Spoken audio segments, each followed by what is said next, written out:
Hello, welcome back to the Phantom Diary channel. I'm sure there are many of you listening to my stories to fall asleep. Before we start, write in the comments what country you're listening from. So, let's go. I moved into the old house on Maple Street late one fall. It was cheap, the perfect price for a fresh start. The neighborhood was quiet, almost too quiet, but I wasn't bothered by that. The house itself was dated, with creaky floorboards and drafty rooms, but I made it work. The first night there, I noticed something odd. As I was unpacking, I found a small door under the staircase that led to a narrow basement. I hadn't seen it when I toured the place, and it seemed strange. Too strange to ignore. Still, I shrugged it off. It was probably just an old closet, or a storage space. The next day, I heard something. I was sitting on the couch when I caught a faint sound coming from behind the wall near the basement door. It was a scratching noise, like something was moving inside the walls. I thought it was just a rodent, but the sound was too deliberate, too rhythmic. It didn't feel natural. I walked to the door, hesitated, and then slowly opened it. The air that rushed out was cold, unnaturally cold for a fall afternoon. The steps leading down were covered in dust, untouched for years, but I felt an urge to go down. I took a step, then another. The basement smelled like mildew and age, and the small light above flickered. I wasn't sure what I was looking for, but as I descended deeper, the scratching noises grew louder. They weren't coming from the walls anymore. They were coming from the far corner of the basement. My heart pounded in my chest. I told myself it was nothing, just pipes or a rat in the corner, but something in my gut told me otherwise. I approached the corner, and that's when I saw it. A figure. It was crouched in the darkness, its back to me, its long, bony fingers, scratched against the concrete floor like it was carving something into it. My breath caught in my throat, my body frozen in place. The figure was too still, too unnatural. "Hello," I whispered, the word coming out in a shaky breath. The figure didn't move. The scratching stopped. Then, slowly, it turned. Its face was pale, stretched too tight over its skull. Its eyes were wide, black, and empty. The thing didn't blink. It just stared. It wasn't human. I took a step back, my pulse racing. The thing's lips barely parted, and in a voice that didn't belong to anything alive, it spoke. "Why did you come?" Before I could answer, a cold draft rushed through the basement and the lights flickered out. I was plunged into complete darkness. Panic surged through me and I scrambled toward the stairs, but something grabbed my ankle, cold and unyielding. I screamed, kicking at whatever was holding me, but the grip tightened. My legs were dragged back toward the corner, the air thick, with the smell of decay. I fought harder, desperation fueling my every move. With a final scream, I wrenched free and bolted up the stairs. My heart was hammering in my chest as I slammed the basement door shut behind me. I leaned against it, gasping for air, my mind reeling. The house was silent again. For the next few days, I didn't go near the basement. I couldn't shake the image of that thing, its wide, unblinking eyes, its cold fingers. But something gnawed at me. I had to know what it wanted. I had to know why it was there. On the fourth night, I gathered the courage to go back down. This time, I didn't hesitate. The basement was dark, the light still flickering above me, but I wasn't alone. I could feel it, its presence pressing against my skin, waiting for me. I slowly approached the corner. It was empty now. No scratching, no figure. Then I saw something on the floor, a symbol scrawled in thick black lines covering the concrete. I knelt down, my fingers trembling as I touched the cold surface. The symbol was strange, alien even, like something I'd seen in an old book about occult rituals. And then I felt it, a presence behind me. I turned, heart racing. The figure was there again, but this time it wasn't alone. Dozens of eyes appeared in the darkness watching me. They blinked and followed my every movement, unblinking, unfeeling. The figure spoke again, its voice now a whisper in my ear. "You shouldn't have come back." I ran. I didn't look back this time. I didn't stop to catch my breath. I just ran up the stairs, through the house, and out the front door. I didn't care where I went. I just had to get away. I never returned to that house. And I never will. But sometimes, late at night, I still hear scratching. And when I listen closely, I swear I can hear that voice whispering, "Why did you leave?" I'd heard the legends about the old railway tunnel, how it was abandoned after a fatal crash decades ago, and how people who dared to enter after dark never returned. It was one of those stories that everyone whispered about, but no one really believed, until I decided to explore it. I wasn't alone. I went with a few friends, all of us eager for an adventure. The sun had long set by the time we reached the entrance. The tunnel loomed ahead, its dark mouth swallowing the last of the daylight. The air felt colder here, thick with an unsettling heaviness. But we laughed it off. We were young, fearless, and stupid. We entered with flashlights in hand, the beams cutting through the darkness. The walls were damp and rough, the air musty, and the further we went, the quieter it became. The sound of our footsteps echoed off the walls, the silence almost oppressive. "That's enough," Sarah said after a while. Her voice trembled. "Let's turn back." But Mark, always the daring one, pushed forward. "We're just getting started. There's nothing here." I hesitated, but curiosity won out.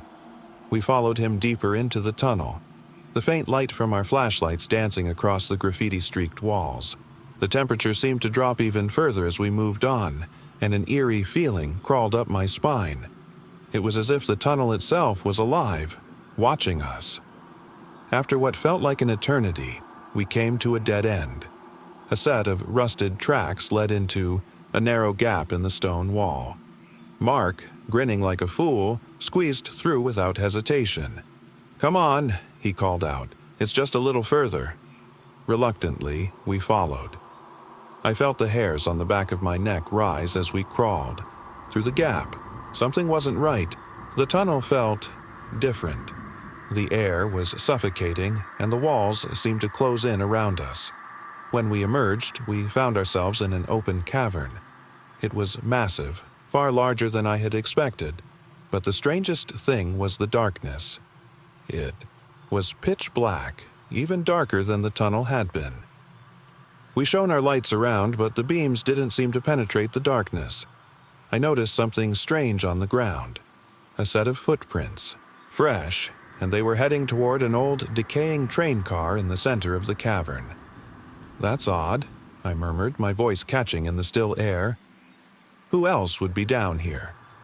Before anyone could respond, a loud scraping sound echoed from the train car, followed by the creak of metal on metal. My heart began to race. Something was inside. But what? We all froze. Then, the silence was shattered by a voice, a low, gravelly whisper that sounded as though it was coming from the very walls themselves. "Leave now." My pulse hammered in my chest, but Mark, of course, didn't listen. He stepped toward the train car, grinning. "There's nothing here. You're just scared." We watched, frozen in place, as he approached the car. The air grew colder, so cold I could see my breath forming in front of me. Suddenly, the train car's door slammed open with a deafening bang.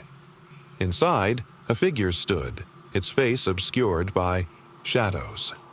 Its body was hunched and twisted as though it had been crawling for years. It stepped out of the train car, its limbs jerking unnaturally, its head tilted at a grotesque angle. "Mark!" Sarah screamed, her voice breaking. Mark turned, but his face froze in terror as the figure reached out, its gnarled hand brushing against his shoulder. The moment it touched him, his body went rigid, his eyes wide with horror. I couldn't move. Couldn't breathe as Mark's body jerked, his mouth opening in a silent scream. Then, in one swift motion, the figure yanked him toward it, vanishing into the darkness with him. "No!" I shouted, stumbling back toward the gap we'd crawled through, but the tunnel had changed. The entrance was gone. The walls were closing, in on us, trapping us in the cavern. Sarah grabbed my arm, her face pale. "What the hell was that?" "We need to get out of here. Now!" I pulled her toward where I thought the gap might be, but there was no sign of it. Then I heard the whisper. Again. Closer now. It was a voice I didn't recognize, but it filled my ears with terror. "Stay." I spun around, the darkness seeming to close in faster, swallowing everything. I could barely see Sarah beside me. Then I heard her gasp. She wasn't there anymore.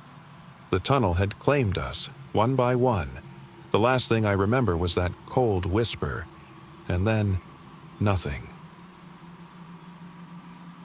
I had been traveling for work, bouncing from city to city. One particular evening, I found myself in a small, crumbling hotel on the edge of town. It wasn't the kind of place I'd normally stay, but it was late, and I was too tired to care about finding somewhere better. The old woman at the front desk barely looked up as she handed me the key, her bony fingers cold against mine. The room was small, the wallpaper peeling and faded. A single bulb flickered above the bed, casting long, distorted shadows across the walls. The only thing about the place that seemed odd, though, was the mirror, tall and framed in tarnished gold, hanging on the wall opposite the bed. I didn't think much of it at first, but as I settled in, I couldn't shake the feeling that the mirror wasn't quite right. I brushed it off, figuring it was just the dim lighting messing with my head. After a long, hot shower, I climbed into bed, hoping to catch some sleep before my meeting in the morning. But sleep didn't come easily. My mind kept drifting back to the mirror. I'd seen something strange in it, something I couldn't quite place. I sat up, looking over at the reflection. Only the room was different. The bed was no longer where it should have been, the walls were darker, and the door was missing. I rubbed my eyes, unsure if I was still awake or stuck in some weird dream. I reached for the bedside lamp to flick on the light, but when I turned to look at the mirror again, it had changed again. There was a woman standing in the reflection, pale, wearing a long white dress, her face obscured by dark hair. Her hands were pressed against the glass as if she was trying to get out. I jumped back, heart racing, but when I looked around the room, everything was as it should be. The walls were normal, the door was there, and the bed hadn't moved. I quickly scrambled out of bed, my mind spinning. I rushed out into the hallway, breathing heavily. The hotel was quiet, the air thick with the smell of old wood and dust. I walked to the front desk, hoping to get some answers. "Is there something wrong with the room?" I asked the woman behind the desk. She didn't look up. "Room 312 is always strange," she said quietly. "People stay there, but they don't come back the same." I felt my stomach drop. "What do you mean?" She looked up at me then, her eyes wide and unblinking. "Once you look into the mirror, it's too late. The room takes something from you." My mind raced as I rushed back to the room, but when I got there, the door was locked. The key in my hand suddenly felt wrong, like it was meant to open something it wasn't supposed to. I turned the knob and stepped inside. The mirror had changed again. This time the woman was smiling, but it wasn't a happy smile. Her face was twisted in a way that shouldn't have been possible. Her lips pulled back too far, showing teeth too sharp, eyes too wide. She reached out, her fingers tapping against the glass, beckoning me. I could hear her whispering, her voice distant but growing louder. "Come closer," she called, her words scraping at my mind. I wanted to run. I tried to look away, but couldn't. The mirror pulled me in, my legs moving toward it as if someone else was controlling them. I stumbled forward, my hands shaking as they reached out toward the glass. When my fingertips made contact with it, I felt a coldness that wasn't normal. a chill that crawled up my spine and into my bones. My reflection smiled back at me, but it wasn't my smile. The reflection wasn't mine at all. I pulled back quickly, but the reflection didn't. It stayed there, staring at me with eyes that weren't mine. And then I heard her voice again, this time clear as day. "It's your turn now," she whispered, and the world around me blurred. I woke up in the hotel room, disoriented, the morning light streaming through the window. My phone was on the bed beside me, a missed call from my office. Everything seemed normal, but something felt wrong. I went to the bathroom to wash my face, trying to shake off the feeling. When I looked in the mirror, the woman's smile was there, just behind me. I didn't look away. I couldn't. We rented a remote cabin in the mountains, far from everything. No phone signal, no distractions, just a cozy spot by the fire with hot cocoa and good company. The drive up was long, the roads winding through snow-covered trees, and as we reached the cabin, the sun was setting, casting an orange glow over the frozen landscape. The cabin looked charming enough, old, wooden, and weathered by time, but sturdy. Once inside, we started a fire, unpacked our things, and made ourselves comfortable. The air was cold, the kind of cold that settles deep into your bones. But the fire kept the cabin warm enough. We spent the evening talking and laughing, but as the night dragged on, a strange feeling settled in. It wasn't fear, exactly. It was more like unease, a nagging feeling that something wasn't quite right. Around midnight, we decided to go to bed. I took the room at the end of the hallway, farthest from the others, and settled in under the heavy blankets. The wind howled outside, the snow hitting the windows with force. I must have fallen asleep quickly, but I woke up to a sound, a soft tap, tap, tap on my door. At first, I thought it was just the wind, the old house creaking in, the cold. But then it came again, louder, more distinct. I sat up, my heart racing. "Hello?" I called out, my voice shaky. There was no answer. The sound stopped. For a moment, everything was still. Then I heard footsteps, slow, deliberate, coming, down the hall. The door to my room creaked open, just a sliver, and I held my breath, waiting. Nothing. I was about to call out again when I heard a voice, soft but clear. "Help me." My blood ran cold. It wasn't any of my friends. The voice was faint, almost like a whisper, and it was coming from the hallway. I grabbed my phone, but there was no signal. I couldn't call anyone. My heart pounded in my chest as I hesitated. I wanted to run to the others, but my feet felt like they were glued to the floor. I finally mustered enough courage to peek through the crack in the door. The hallway was empty, the shadows deep and suffocating. The only light was from the dim glow of the fireplace at the far end of the cabin. Then I saw it. A figure standing by the stairs, almost hidden in the darkness. It wasn't one of my friends. The figure was tall and thin, its limbs unnaturally long, with skin that looked pale and stretched tight against its bones. It was staring right at me. I slammed the door shut, heart racing. The footsteps began again, faster this time, coming closer. There was a knock on my door, but it wasn't the same as before. This time, it was a frantic pounding, as if someone, or something, was desperate to get in. I backed away from the door, my mind screaming to leave, but my feet wouldn't move. I heard the voice again, but this time it wasn't a whisper. It was louder, more insistent. "Let me in." Suddenly, the door burst open and I stumbled back in terror. The figure stood in the doorway, its face obscured by shadows. I couldn't see its eyes, but I felt them on me. Cold, empty, like it was staring into my very soul. I screamed, but the sound was swallowed by the heavy silence of the cabin.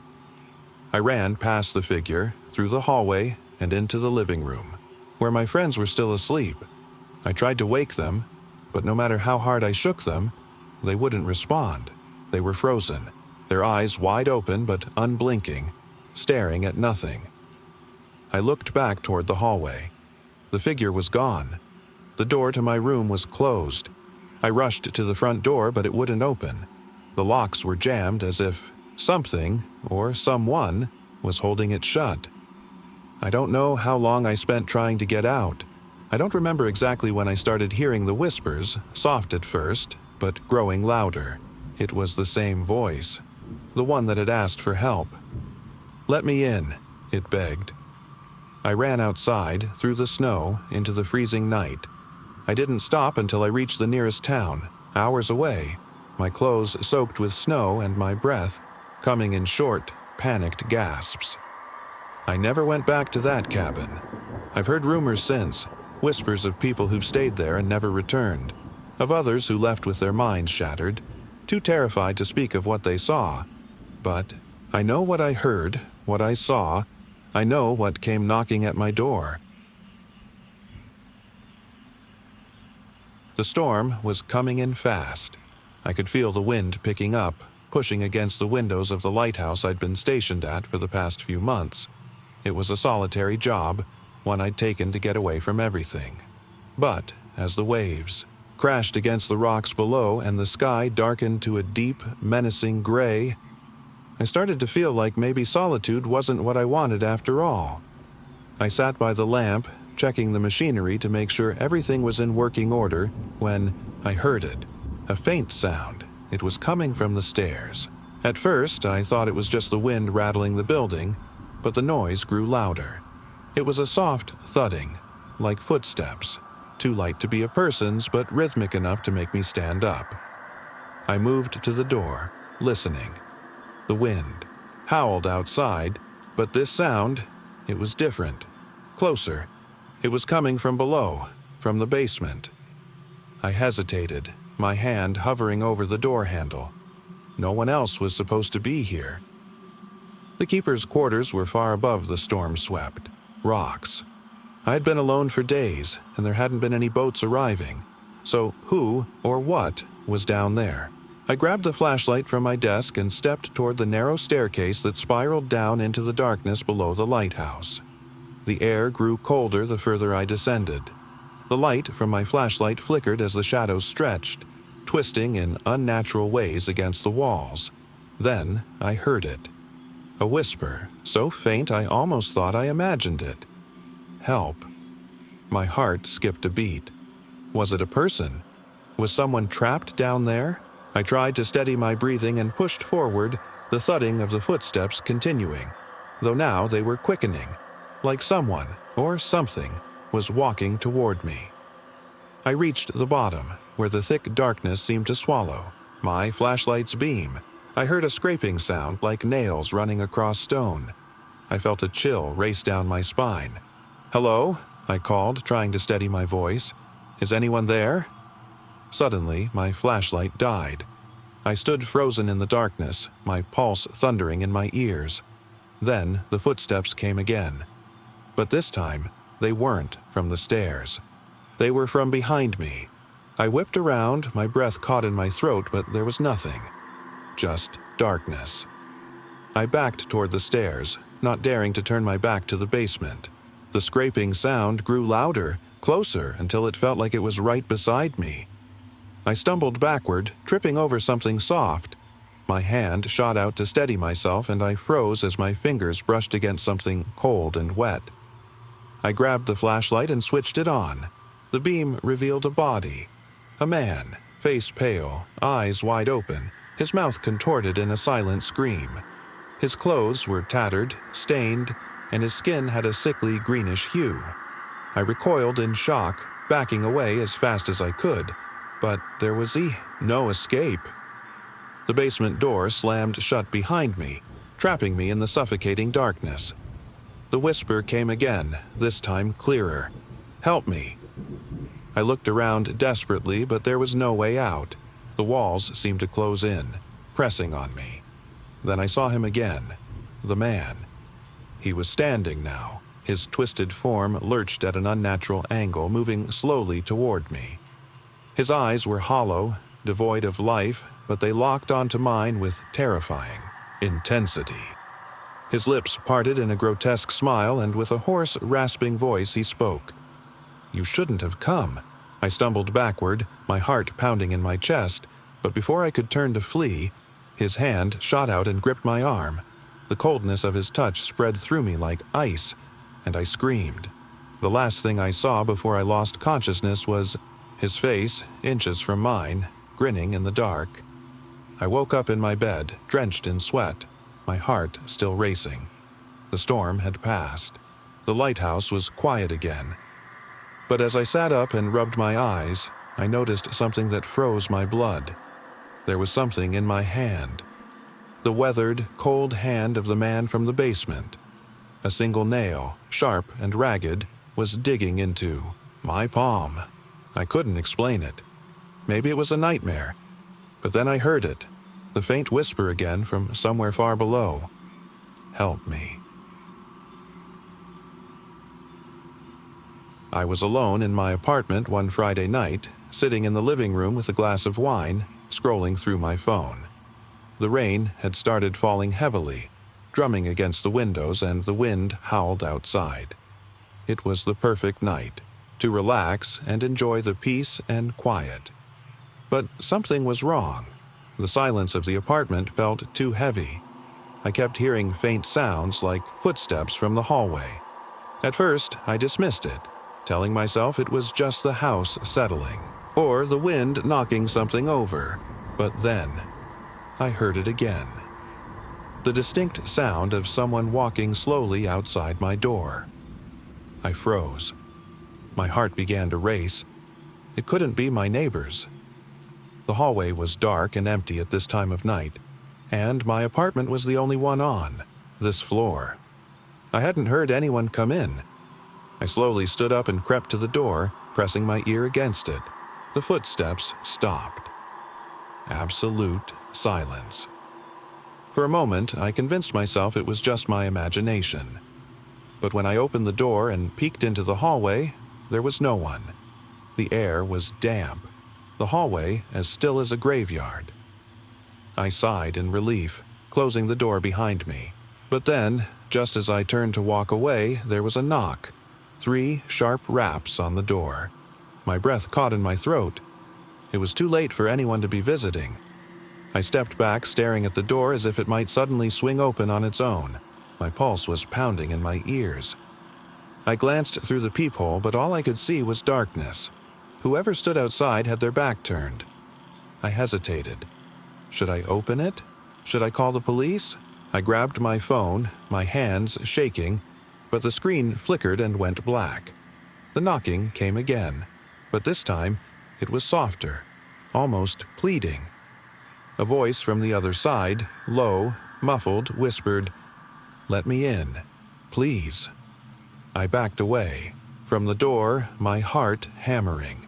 I could hear the sound of soft breathing, almost like someone was standing right there with their face pressed against the door. "Who's there?" I asked, my voice barely a whisper. The voice answered in a distorted, raspy tone, "I'm cold. Let me in." I could feel my pulse in my throat. My feet were frozen to the spot. The voice was so familiar, yet I couldn't place it. It sounded like someone I knew. But who? The more I thought about it, the more panicked I became. There was no one I knew who would be out there, not at this hour. Please. The voice was desperate now. I need help. A cold shiver ran down my spine. I was about to turn away, to get away from the door, when I heard something else. Something that made my blood run cold. The faint sound of a child crying. It echoed from the other side, soft and sorrowful. A little voice, broken and trembling, calling for help. I stumbled backward, terrified. No one else lived on my floor, especially not a child. No one had knocked. No one was out there. Yet the voice continued, growing louder, now joined by a faint, chilling laughter.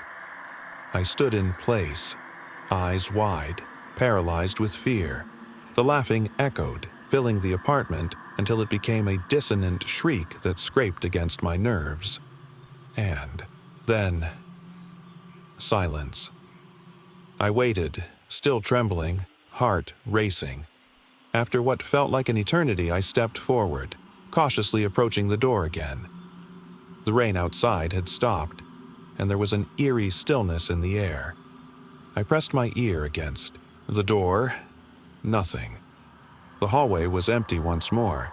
The sounds, the laughter, everything, gone. I opened the door slowly, heart in my throat, and glanced down the hallway. There was no one. No crying, no footsteps, no sign of any disturbance, just the stillness of an empty hallway. I closed the door, locking it behind me. That's when I saw it, a single red handprint on the door. I backed away, my blood turning to ice. I reached for my phone, but before I could unlock it, a message appeared on the screen. Just one sentence. I told you I was cold.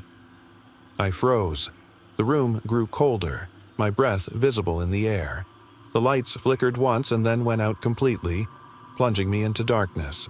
My phone screen illuminated briefly, showing a reflection in the glass. A figure stood behind me. A shadow, pale and gaunt, its eyes black voids that seemed to devour all light. Its bony fingers stretched out toward me, just inches from my neck. Couldn't move. I couldn't scream. Then, with a sound like wet footsteps, the figure vanished into the shadows, leaving behind the faintest echo of a whisper. Now you'll know. The lights flickered back on, the temperature returning to normal. I was alone again. But I never opened that door again. And every night, just before I fall asleep, I hear that faint knock. I'd only been staying at the house for a week when things started happening. It was an old, secluded farmhouse inherited from a distant relative I never met. The property was far from the nearest town, with the closest neighbor miles away. It seemed like the perfect place to escape the noise of city life. But the quiet here, this unnatural, oppressive silence, was something I hadn't expected.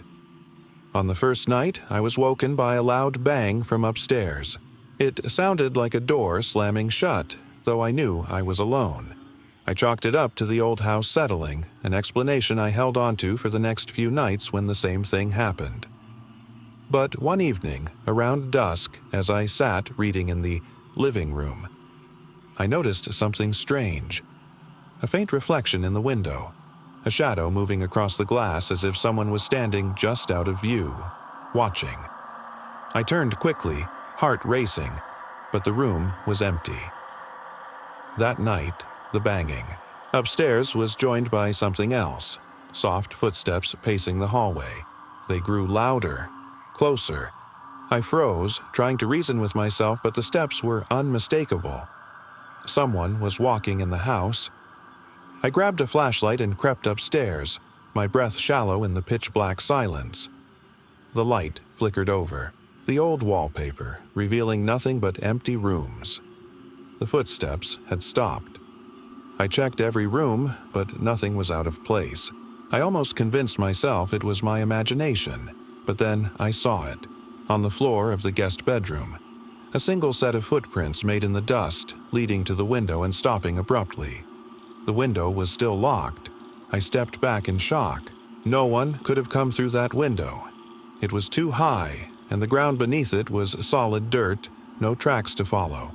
But the footprints were there, fresh in the dust, as if someone had been standing there only moments before. The silence returned, as if the house was holding its breath. That's when I heard the whisper, barely audible but unmistakable. Leave. It was soft, urgent, and chilling. I bolted from the room, not stopping until I reached the front door. But there was no escape, no sign of anyone, and no sound but the wind. I tried calling the neighbors, but the phone line was dead. The nights grew worse. The footsteps returned each evening, pacing closer to my bedroom door. I'd hear the distinct creak of floorboards, a shadow crossing the hallway, and always that whisper, growing more insistent. Leave. By the fifth night, I couldn't take it anymore. I packed my things, ready to leave and never look back. But as I grabbed the keys, I heard it, the sound of a door opening upstairs. I hesitated, then moved toward the stairs, my body trembling with dread. The door at the top of the stairs was ajar. I reached the landing and froze. In the dim light of the hallway, I saw it.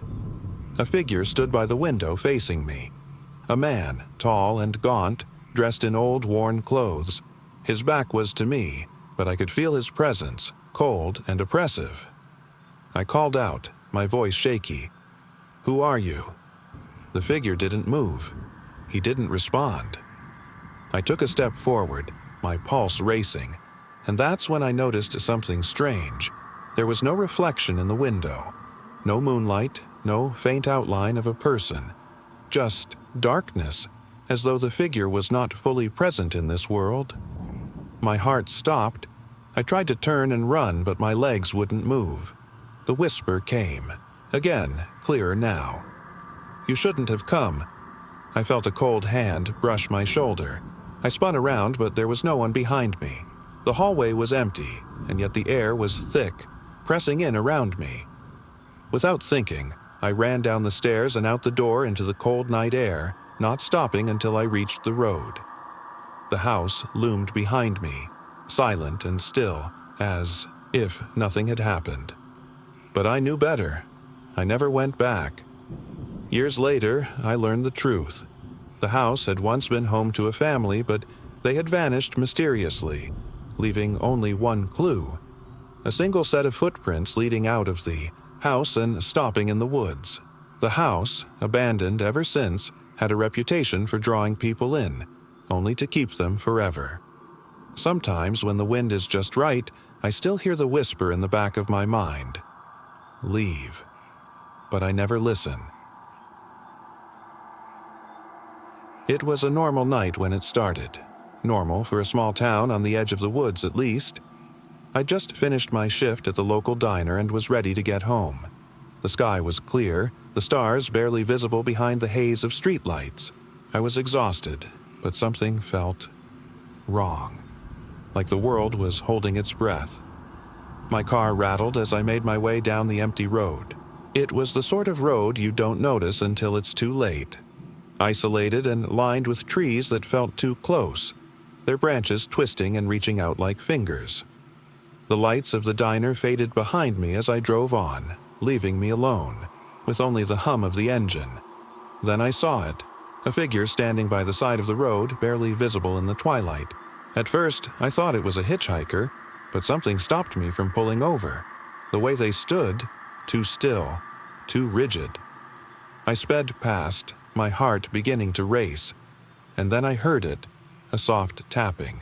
It started as a light rapping against the passenger window. I slammed on the brakes, my eyes wide, but when I turned to look, the window was clear. Nothing. No one. I told myself it was just the wind. I had to keep moving. But the tapping came again, this time louder, more urgent. I looked again. This time the figure was closer. Not on the side of the road anymore, but standing in the middle of the street, watching me. The tapping had stopped.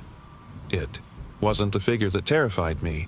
It was the eyes, hollow, dark, no reflection, nothing but a void. I slammed my foot on the gas pedal and sped down the road, trying to outrun the creeping sense of dread that filled my chest. The headlights flashed on the empty road ahead, but in the rearview mirror, the figure was following me. Its silhouette warped as though it wasn't entirely real, like it was a shadow trying to break free from the world. I turned the corner onto my street, and that's when I saw it. My house was dark, too dark. I hadn't left any lights on when I left, but this wasn't right. There was something unnatural about the darkness. I parked in the driveway, hesitation gripping me. Every instinct told me to leave, but I couldn't. Something was pulling me inside. I stepped out of the car, the night air chilling my skin. As I approached the door, I noticed the small, faint glow coming from the porch. Just a single red lantern swaying in the breeze, casting long, eerie shadows across the ground. I didn't own a lantern. My heart skipped. The moment I reached for the door handle, the tapping came again. soft at first, then louder, more insistent. I spun around. The figure was standing at the edge of the yard, now bathed in the dim light of the lantern. Its form was shifting, elongating, twisting unnaturally. It wasn't just a person anymore. It was something else, something I couldn't quite grasp. A voice, low, rasping, slipped through the air like a whisper. "Come closer." My body froze. The air grew cold, heavy with something I couldn't name. Before I could react, the front door creaked open by itself. A gust of wind pushed it further. I wanted to run, but my feet refused to move. I stepped inside, the door slamming shut behind me with a force that made the walls tremble. The lantern on the porch flickered out, and the silence was absolute. Reached for the light switch. Nothing. The house was as dark as it had been outside, but then, from the corner of my eye, I saw it. In the hallway, a figure standing just beyond the reach of the dark. It wasn't the same figure from outside, but the same eyes, hollow, endless, watching. My breath caught in my throat. "Who are you?" I whispered, though I knew it wouldn't answer. It never did. I backed away, but the air seemed to close in around me. The figure stepped forward, its movement unnatural, jerky, like it was being dragged across time. "Leave," it said, its voice a terrible, disembodied rasp. "Or it will take you." The floor creaked underfoot, and I spun around to see more figures appearing from the shadows, one by one. Each one had those same empty eyes, hollow and infinite. Some stood still, others moved, their limbs twisting at odd angles like they weren't sure how to hold themselves. I tried to scream, but no sound came out. My vision blurred, and I staggered backward, finally tripping and falling into the dark. Woke up in my bed. It was morning. For a moment I thought it had been a dream, but then I noticed the red lantern, sitting on my nightstand, its light flickering faintly in the dark room. I never went back to the diner. I never drove down that road again. I didn't need to. The figures had found me, and the lanterns still glow, waiting for the next time the night falls too long. I've always liked quiet places. A small, remote town tucked away from the rest of the world seemed like the perfect getaway for me, especially after the chaos of my city life. So, when I found a listing for an old house to rent near a church, with a bell tower, I didn't think twice. The house was cheap, charming, and isolated. The perfect retreat. The first few days were peaceful. The church, with its ancient stone walls and weathered wooden doors, stood at the end of a narrow dirt road, visible from my window. It had always struck me as eerie, but in a beautiful way. The bell tower rose high above the trees, and every evening at dusk the bell would ring. It was a deep, resonant sound, and it seemed to shake the ground. At first, I didn't mind it. In fact, it felt like part of the charm. But by the fourth day, I started noticing something strange. The bell rang at random times, not just at dusk. Sometimes it would toll in the middle of the night, echoing through the valley, waking me from a deep sleep. I tried to convince myself it was nothing, a broken mechanism or the wind, but it felt wrong, unnatural. One evening, I decided to go see it for myself. I walked through the overgrown grass, the setting sun casting long shadows on the path. The door to the church creaked open as I pushed it. The smell of mildew hit me and the air inside felt damp. I hesitated at the entrance, looking up at the tower that loomed above me like a dark sentinel. The church was empty, but I could hear something, faint like a whisper. I couldn't make out the words, but the voice was unmistakable. It wasn't coming from the tower. It was coming from inside the church, from somewhere deep in the building. I moved cautiously toward the source of the sound, my footsteps echoing through the hollow space. The floorboards creaked beneath me. The whispering grew louder as I approached the altar where an old wooden door was slightly ajar. The voice was clear now, too clear. "Leave." I froze. The voice was not a gentle plea, but an urgent command. The hairs on my neck stood on end. I turned back toward the door, but before I could leave, the bell began to toll again. This time, louder, more violent.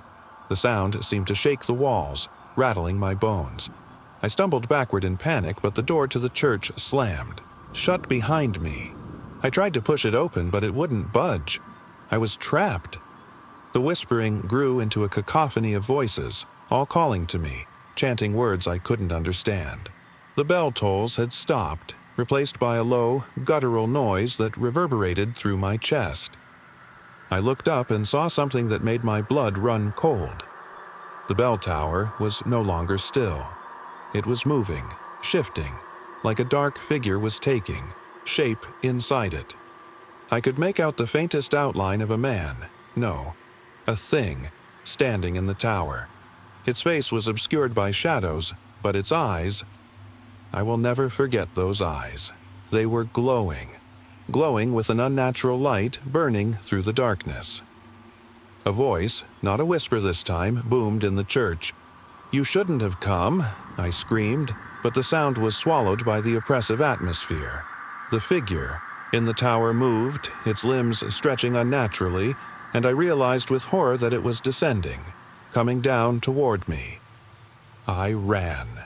The door to the church suddenly flew open, but I didn't stop to question it.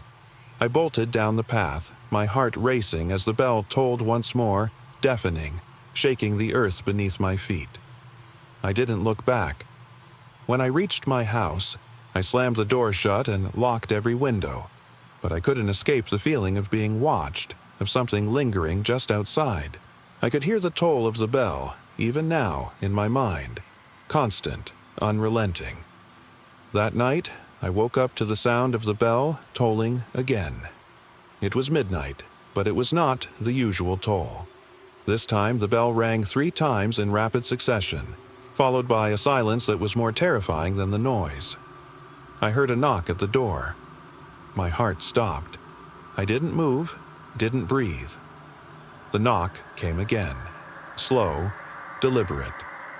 The door creaked open. I could see the silhouette of a figure, standing in the doorway. It wasn't a man, but something else. I couldn't see its face, only the faint glow of those glowing eyes, and then I heard the whisper again, only this time, it wasn't in the church. It was right next to me. Leave. But it was too late. The figure stepped forward, and the last thing I saw was the glowing eyes before everything went black. It was supposed to be a quick weekend getaway. My friends and I rented an old house out in the countryside, far from the distractions of work and city life. The house was charming at first glance. Tall, weathered with ivy creeping up the walls, a large front porch, and surrounded by a dense forest. We thought it was the perfect place to relax and disconnect. But the moment we stepped inside, something felt off.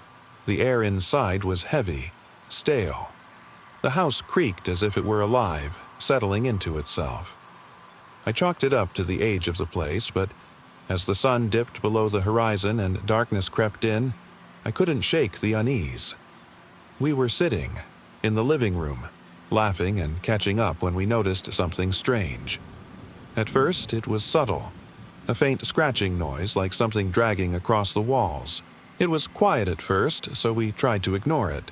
But then it grew louder. Eli, who was sitting closest to the wall, stood up abruptly. "What the hell was that?" he asked. We all froze, listening. The sound was unmistakable now. Soft, almost rhythmic scraping coming from inside the walls. "Maybe it's just rats," Sarah suggested, though her voice trembled. "I don't know," I replied. "That doesn't sound like rats." The noise stopped suddenly, plunging the house into silence. We all exchanged uneasy glances.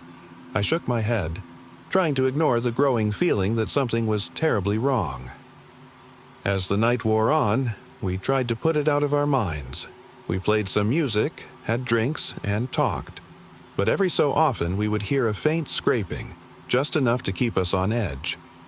At around midnight, we decided to call it a night and head to bed. I took the guest room upstairs, a small, sparsely furnished space with an old wooden bed and a dusty, peeling wallpaper. As I lay there, trying to sleep, I heard it again. Scratching. But this time, it was right behind the headboard. My heart raced as I sat up, looking at the wall. The sound came in short bursts, like nails being dragged across wood. My breath caught in my throat, and I pulled the blanket over my head, trying to convince myself it was just the house settling. But then, there was a knock, soft but deliberate, right at the headboard. I froze. My mind raced. Who would be knocking on the wall? I waited, breath held, straining to listen. Another knock, and then another, closer now, as if someone, or something, was tapping from inside the wall. My heartbeat thundered in my ears. I couldn't stay in that room any longer. I threw on my shoes and ran downstairs to find the others. They were in the living room, looking as panicked as I felt. Sarah was holding her phone, her face pale. I found something, she stammered, showing us a picture on her phone. It was a faded photograph of the house, taken from the outside. In the picture, you could barely make out a figure standing in one of the upstairs windows. It was tall, unnaturally still. There was no mistaking it. It was watching us. Suddenly, a loud bang echoed through the house.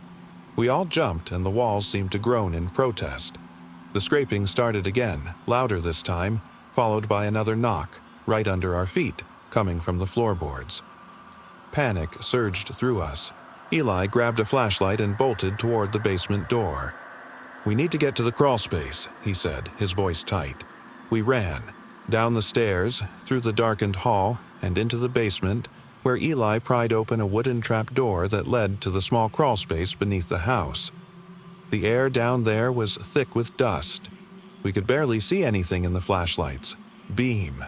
We huddled together in the narrow space, hearts pounding. The scratching sound was now coming from the walls around us. And then, we heard it. A voice. Low and raspy, it whispered, "You can't hide." I whipped around, my pulse racing. The voice was coming from inside the walls, but the walls were solid. We should have been able to hear nothing. But there it was, unmistakable, a voice seeping through the cracks. I barely had time to react. The walls started to shake, the wooden beams creaking and groaning like they were under pressure. The air became stifling, the sound of the scraping building into a deafening roar. "Get out! Get out now!" Sarah screamed, pushing past me toward the trap door. We scrambled up and out of the crawlspace, rushing toward the front door. But as I turned to look back, something caught my eye. A pair of eyes, glowing faintly, staring at us from the walls. I screamed, but no sound came out. The eyes blinked, and in that moment, I knew we weren't alone. We didn't stop running until we reached the nearest road, far from the house.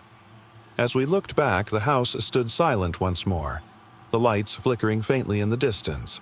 We didn't know what had been inside those walls, what had been watching us, but we never went back, and I've never been able to forget those eyes, watching us from behind the walls, waiting. It was supposed to be a peaceful retreat. My friend Emily had invited me to spend the weekend at her family's old lakeside cabin, the kind of place that was supposed to help clear your head, with the sounds of waves lapping at the shore and birds chirping in the trees. It was supposed to be relaxing, but from the moment I arrived, something felt off. The cabin was quaint but a little too isolated. The trees around it were thick, the lake calm but eerie under the fading light. Emily greeted me at the door with her usual bright smile, but there was a nervous edge to her voice when she said, "I'm glad you made it. Just don't wander too far into the woods, okay?" I laughed it off, assuming it was just her usual anxiety. "I'll be fine. It's just the woods, right?" She didn't seem convinced, but led me inside. The cabin was old, the floors creaking with every step. She gave me the tour: 2 bedrooms, a kitchen, a small living area with a fireplace. But there was one door I kept noticing, tucked away at the end of a narrow hallway. "What's in there?" I asked. Emily froze for a moment, her face pale. "Oh, that's just the cellar. It's locked up. Nothing special." She quickly moved on to another room. That night, as we sat by the fire, I couldn't shake the feeling that something was watching us. I kept glancing out the windows, the darkness outside swallowing up the light from the cabin. There was no moon, just an endless stretch of blackness. Around midnight, we decided to call it a night. As I lay in bed, the house creaked and groaned with the wind. But something else was there too. Soft, almost imperceptible footsteps in the hallway. It was so faint, I thought it might be my imagination. But the sound was distinct. I got up to check, convinced it was just the house settling. But as I stepped into the hallway, the sound stopped. Everything was still. The only thing I could hear was my own breath. That's when I saw it. A pair of eyes. They glowed faintly in the dark just above the cellar door at the end of the hall. Two small, almost human-like eyes watching me. I froze, my heart hammering, in my chest. I blinked, and when I opened my eyes again, the glow was gone. I quickly rushed back to my room, locking the door behind me. Emily was still asleep, unaware of what I had just seen. I tried to convince myself it was nothing. Just a trick of the light, a reflection from the window, maybe. But deep down, I knew that wasn't true. The next morning, Emily was unusually quiet. She didn't want to talk about the night before, and when I mentioned the eyes, she grew pale. "You saw them too, didn't you?" she whispered, her voice shaking. "What do you mean?" I asked, confused. "The eyes in the dark," she said, her voice trembling. "They come out at night, and they're not human." I laughed nervously, not sure whether to believe her. But something in her face told me she was serious. "We need to leave," she said, her voice cracking. "We shouldn't have come here." But it was too late. That evening, as the sun began to set, I went to the window and glanced outside. The woods were silent, unnaturally so. Then, in the distance, I saw it. Movement. Figures, shaped like shadows, moving between the trees. They were too fast to be human. Before I could say anything, the door to the cellar creaked open. I could hear soft, shuffling footsteps growing louder and closer. Panic surged through me as I turned to Emily. She was standing by the door, her face pale and wide-eyed, staring at the cellar. "I told you not to look," she whispered. "They're here." Suddenly, the cellar door swung open, and out from the dark emerged a figure. Tall, thin, covered in shadow, its face twisted into a grotesque grin. Its eyes shone bright like burning embers in the dark, watching us, studying us. I tried to move, to run, but my legs wouldn't obey. The thing in the doorway stepped closer, its eyes gleaming in the faint light. Emily screamed, and for the first time, I heard a sound coming from the thing, a low growl, vibrating through the floorboards, filling the room. It stepped forward, its form now visible, its limbs too long, too unnatural. I grabbed Emily's hand, pulling her toward the window. But as we got closer, I saw the reflection in the glass. There were more, hundreds of eyes, all glowing, watching us from the woods. They were coming closer. I don't remember how we got out, but I remember running, and I remember the eyes following us, getting closer and closer with every step we took. When we finally reached the car, I looked back. The cabin was gone. The woods had swallowed it whole, leaving only darkness. We drove for hours, never looking back. But I know what I saw, and I know those eyes are still out there, waiting for someone else to wander too close, waiting to stare into the dark, waiting to make them part of the shadows. It was a rainy afternoon when I first noticed it. I had just moved into a small, creaky apartment in a quiet neighborhood. Nothing special. The kind of place where you never really get to know your neighbors, but it was cheap, and I needed to get out of my old place. The apartment itself was mostly bare when I arrived. The walls were thin, and the old wooden floors creaked underfoot. The windows were large, overlooking the street below, but the view wasn't great. Just a row of rundown houses and a few trees that always seemed to be swaying, even when the air was still. At first, everything was fine. The first few nights were peaceful, nothing more than the usual city sounds. Cars passing, people talking, the hum of the streetlights. But then one night, I noticed something strange. I was sitting on the couch, reading a book. The room was dark, only a lamp casting a soft yellow glow. But something in the window caught my eye. At first, I thought it was just a trick of the light. The reflection in the window wasn't of me or anything in the room, but something else. A figure. It was tall, cloaked in shadows, standing motionless across the street. I blinked, but when I looked back, the figure was gone. I chalked it up to exhaustion. Maybe I was just tired. But the next night, the same thing happened. The figure was there again, standing still, its face obscured by darkness. I tried to ignore it, but the unease began to settle in my chest.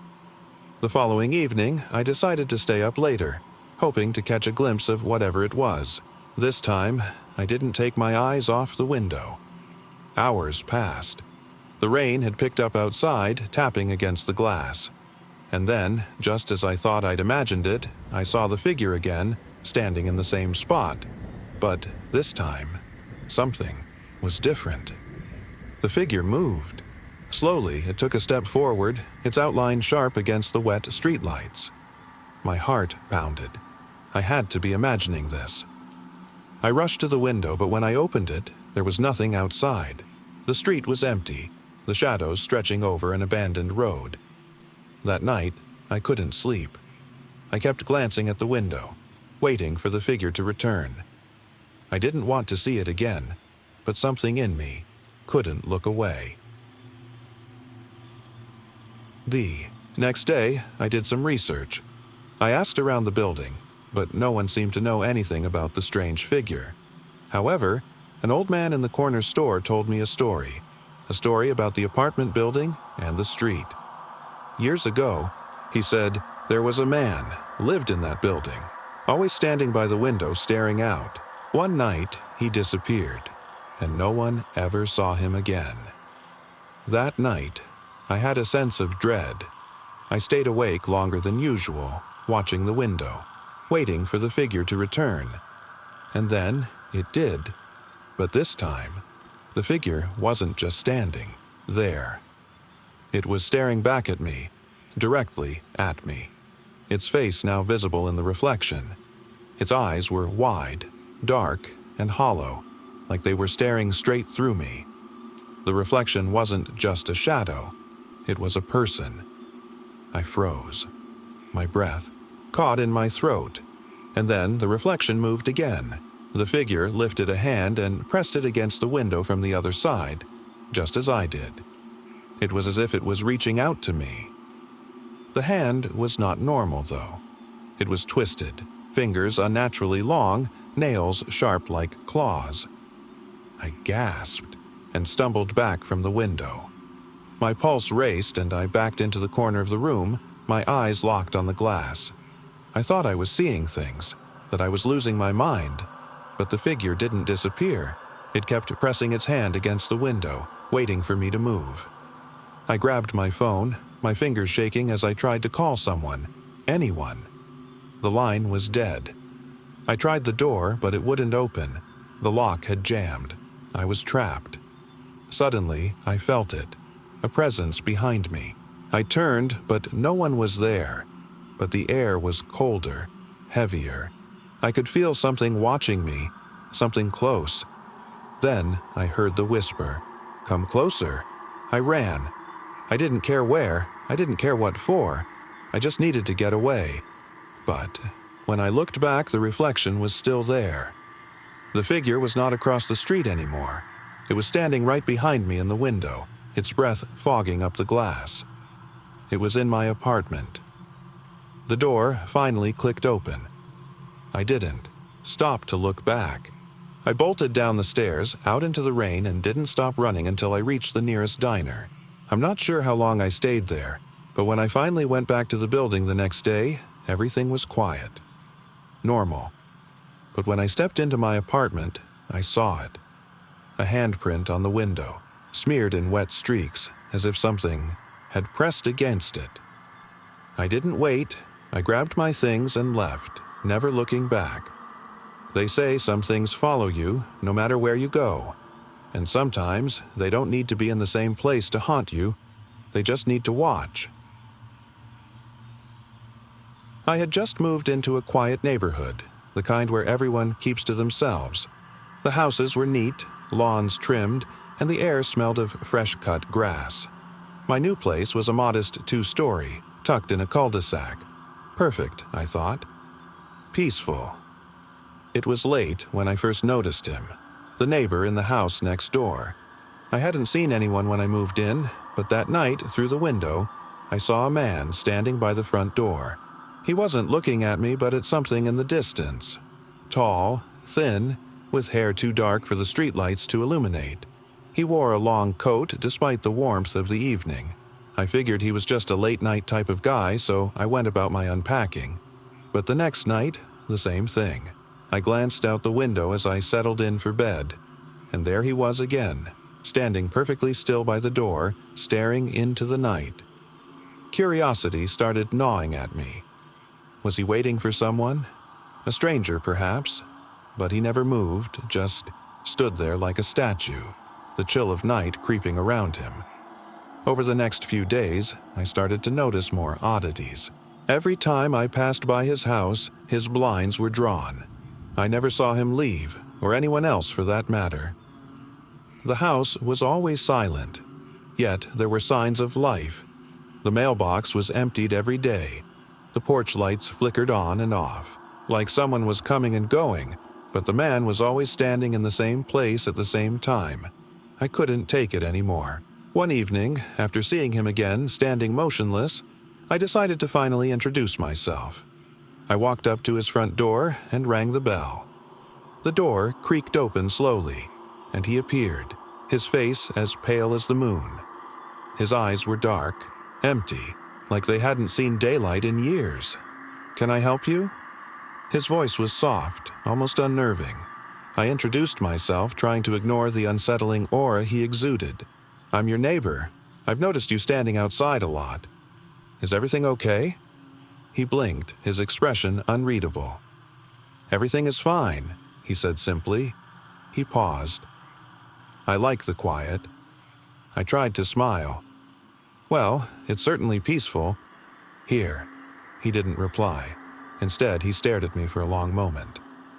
"I'll see you around."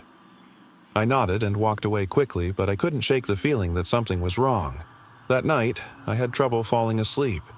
The quiet was deafening. Too perfect. Then I heard something. A faint tapping on my window. I froze.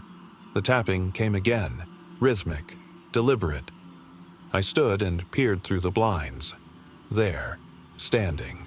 In the yard was the man, his head tilted upward, his face nearly pressed against the glass, watching me.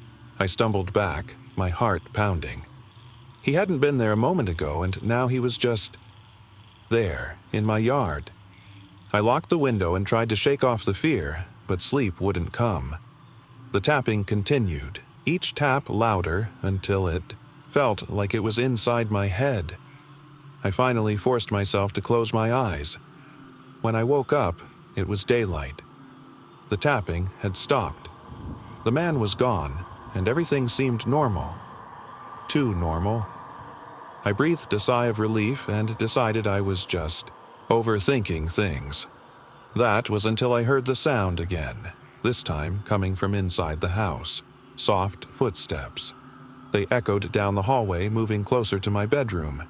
I froze, paralyzed by fear. Then I heard the voice. "Don't worry, I'm just watching." The man's voice.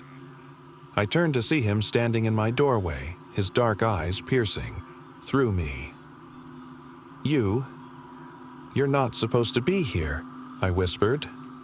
He smiled, a cold, terrifying smile. I like the quiet too. Suddenly, I understood. He hadn't been watching the outside world. He had been watching me, waiting for me to be alone, waiting for the moment when the silence would break. I jumped out of bed and ran down the stairs, but the house had changed. The front door was locked, the windows sealed shut. Every exit was blocked. Every route leading back to him. He was everywhere, behind me, in front of me, his presence suffocating. "You're just like the others," he whispered, his voice echoing in the stillness. "I wait for them to see me, but they never do. Until they do." And then there was nothing. No sound, no movement, just darkness. I don't know how long I was unconscious. When I came to, I was lying in the middle of my living room. The house was perfectly still. I stumbled to my feet, frantic, looking around, but the man was gone. Or was he? The door to my neighbor's house stood open, a faint red glow spilling out. The window was cracked, and I swore I saw his figure in the shadow, watching me. He had never left. He never would. The silence in the house was the loudest thing I had ever heard. I was always a skeptic. Ghosts, curses, hauntings, I never bought into any of it. But that night I came to understand how easily a belief could be shattered. It began like any other evening. I had just moved into a new apartment. Small, old, but affordable. The kind of place no one else seemed to want, and the landlord didn't ask many questions. I wasn't one to care about the past, so I signed the lease without much thought. The apartment had its quirks. Creaky floorboards, a draft in the kitchen, and an old, full-length mirror in the hallway. It was the mirror that caught my attention. The first night, something about it felt wrong. At first I thought it was just my imagination, but every time I walked past it I couldn't shake the feeling that something was off. The reflection seemed too slow to catch up with my movements. Like a moment's delay, just enough to make you doubt. I tried to ignore it. A mirror is a mirror, right? But then, one night, I noticed something different. I was brushing my teeth in the bathroom when I caught a glimpse of myself in the hallway mirror.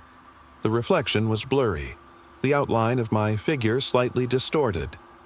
I didn't think much of it until my reflection smiled, just a little. A small, unnerving twist of the lips. I froze, spat out my toothpaste, and rushed to the hallway. Nothing. The mirror reflected nothing but an empty hallway. I laughed it off, chalking it up to exhaustion or a trick of the light. But the next day, the same thing happened. Only this time, it wasn't a smile. My reflection in the mirror didn't move when I did. It stayed perfectly still, locked in an expression I couldn't quite place. I could feel my heart thudding in my chest as I stared at the glass, willing my reflection to react, to mimic me. But it just stood there, staring back. I wanted to leave, but I didn't. Something kept me there, watching, like a train wreck I couldn't turn away from. That night, I couldn't sleep. The mirror was calling me in a way I couldn't describe. I walked into the hallway and stood in front of it, my breath shallow. I watched myself for what felt like hours, willing the reflection to do something, anything, and then it did. My reflection raised a hand, slower than mine, and then it grinned. Not like a normal grin. It was wide, too wide. Far, beyond what my lips could stretch, and it stayed there, as though it had no intention of stopping. I backed away, my legs shaking. The thing in the mirror didn't follow me, but I knew it was watching. I ran to my bedroom, slammed the door, and buried my head under the covers. But sleep didn't come. The image of that grin haunted me. The next morning, I decided to leave. I would go stay with a friend, just until I figured out what to do. But when I walked out of my bedroom, something stopped me dead in my tracks. The hallway was different. It wasn't just the angle of the light. It was as if the walls had shifted slightly. The air felt thicker, colder, as though the space had grown somehow. I hesitated, then stepped closer to the mirror. This time, there was no hesitation. My reflection was waiting for me. It wasn't me anymore. The face in the mirror was twisted, elongated, like something had stretched it too far. The eyes were wide, almost hollow, the lips pulled back into that same grotesque grin. But this time it moved. The reflection moved independently of me. It raised its hand, tapping on the glass, its fingers contorting unnaturally. I stumbled, backward, my breath caught in my throat. The reflection leaned forward, its face pressed against the glass. Its eyes, they weren't just empty. They were aware. It knew I was watching. And then it spoke, its voice low, rasping, like nails. On a chalkboard, let me out. I couldn't breathe. I couldn't move. The voice came again, louder, demanding. Let me out. I ran. I don't know how, but I found myself back in the bedroom, locked inside, my heart racing, the air heavy with dread. But I could hear it, scratching, at the door. No, not at the door. At the mirror. I couldn't stay. But I couldn't leave either. There was no way to escape it. The mirror had changed. The space inside it was no longer the hallway I had known. It was dark, with a shadow, moving behind the glass, a shadow that had been waiting. The last thing I saw before I ran was my reflection, pressing its face to the mirror again. Its grin was gone, replaced by something worse. Anger. Rage, palpable in its eyes. As I left the apartment and slammed the door behind me, the sound of something scratching, scraping against glass echoed in my mind. I didn't look back. I didn't want to, but the reflection had already moved. I could feel it, watching me, waiting for the next person to step into its reach. And I knew I had to leave, forever. Some mirrors, I've learned, don't reflect what's there. They reflect what's waiting. And some reflections aren't just waiting, they're plotting. I never looked into another mirror again. I'd been on the road for hours when I saw the sign, Shady Pines Rest Area. I was exhausted and figured it would be a good place to stretch my legs. The sun had long set, and the highway had become a desolate stretch of road. I pulled in, the only car in the lot. The rest area was dimly lit, with a small building in the middle that looked like it hadn't been touched in years. I didn't mind. I needed a break. Inside, the air was stale, with a faint smell of mildew. The lights flickered above me as I walked to the vending machines. As I passed the bathrooms, I noticed the door to the women's restroom was slightly ajar, a sound like faint singing drifting through the crack. I paused, listening. It was soft, melodic, almost hypnotic. But there was something off about it, something that made my skin crawl. I took a few steps closer. The singing stopped. I hesitated for a moment, my heart racing. Was someone in there? Should I check? Against my better judgment, I pushed the door open. The restroom was empty.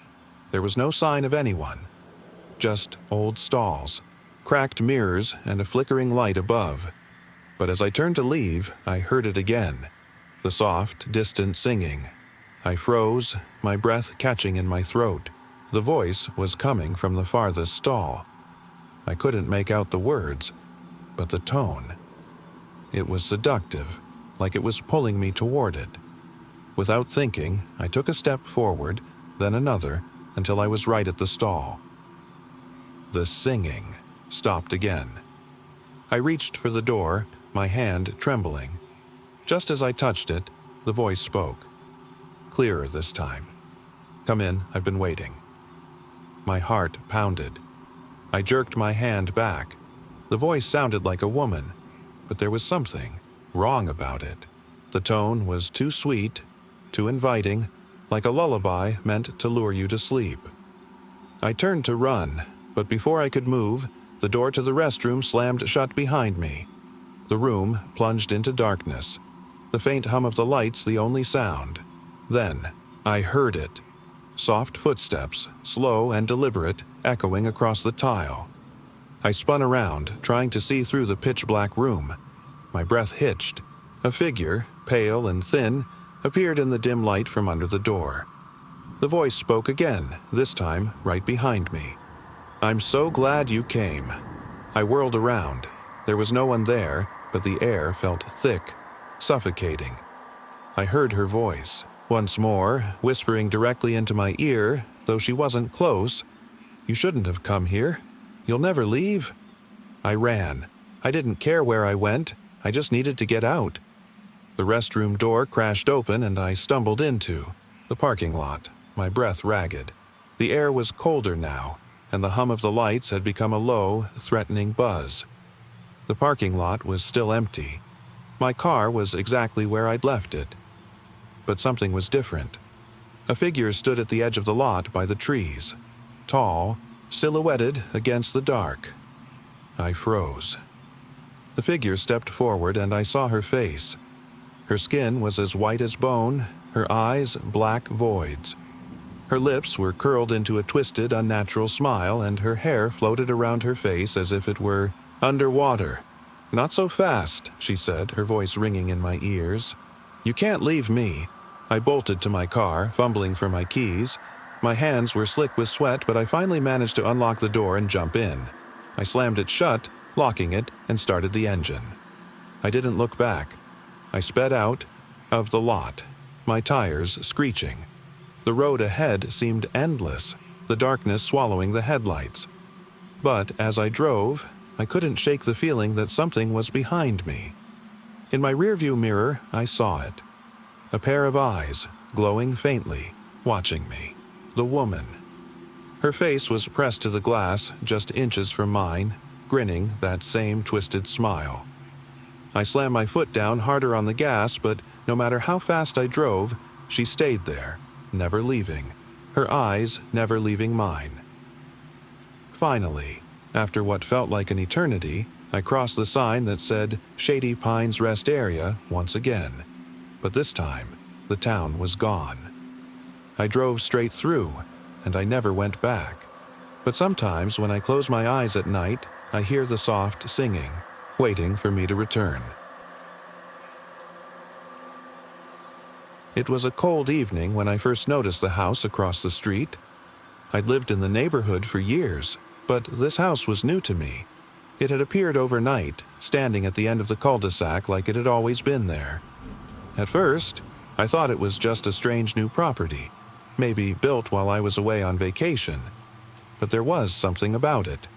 The windows were too dark, even for nighttime. The door looked like it hadn't been touched in decades, with peeling paint. That seemed older than the house itself. The strangest part, though, was the staircase in the front yard. It wasn't attached to the house, it was just a set of stone steps leading up to nothing, like a forgotten monument. I couldn't look away. Days passed, and I watched it every time I walked past. The stairs were always there, looming. It wasn't until the following Friday that I saw someone standing on them. A man. He was thin, dressed in all black and staring at the empty space above the steps. He didn't move. He didn't even blink. I tried to tell myself it was just my imagination, but every night after that, I saw him again, standing in the same place, unblinking, motionless. I asked around, but no one else seemed to notice. Neighbors said the house had always been there. One night, after weeks of growing unease, I couldn't resist anymore. I had to know what was at the top of those stairs. I walked over to the house, heart racing in my chest. The air felt heavier as I approached the stone steps, and when I placed my foot on the first one, a shiver ran down my spine. The man was standing there again. But this time, he looked at me. His eyes were hollow, black pits. "You shouldn't be here," he said in a voice that wasn't his own. Low, raspy, like it had come from somewhere deep inside the earth. I froze, every part of me screaming to run, but my feet were glued to the ground. I wanted to turn and leave, but I couldn't. My gaze was drawn upward, past the man, to the empty space above the stairs. That's when I saw it. The stairs kept going, into the air. The stone steps stretched higher, disappearing into a dark void that swallowed everything around them. "Go ahead," the man whispered, his voice dripping with something darker. "Climb the stairs. They won't stop you." I took a step, just one, then another. Something was pulling me up, tugging at my mind like an invisible hand, urging me to keep going. The man didn't move. He just stood there, watching. The higher I climbed, the colder it became. The air around me thickened until I could barely breathe. With each step, the world below faded into nothingness. I didn't look down. I couldn't. It felt like hours before I reached the top. My legs burned, my heart pounded, but the only thing in front of me was darkness. The stone steps disappeared into an endless abyss. The air was suffocating, and I realized I could no longer hear anything. No birds, no cars, no wind. I turned around to go back, but there was no longer a staircase beneath me. The void had consumed it. I was trapped. Then I heard the voice again, this time right behind me. "Welcome." I spun around, but there was no one there. The darkness stretched out, and I realized it wasn't empty. There were things in the dark, shapes, figures. The shadows moved, shifting in ways that shouldn't be possible. I felt a presence, something that wasn't human, something that had been waiting for me to climb those steps. I ran. My feet didn't touch the ground. I wasn't moving on the stairs anymore. I was falling, plummeting into a vast, infinite nothingness. And then I was back. The stairs were gone. The man was gone. The house was gone. I was standing in front of my own house. The sun was rising. The street was calm. Nothing had changed, but I could still hear it. The whisper. "Climb the stairs. They won't stop you." And I knew, in that moment, I would hear it again. Somewhere, beyond the world I knew, the stairs were waiting for me to come back. I never liked taking the last train of the night. There was something about the empty, hollow feeling of the stations that unsettled me. But after a late shift at work, I didn't have much choice.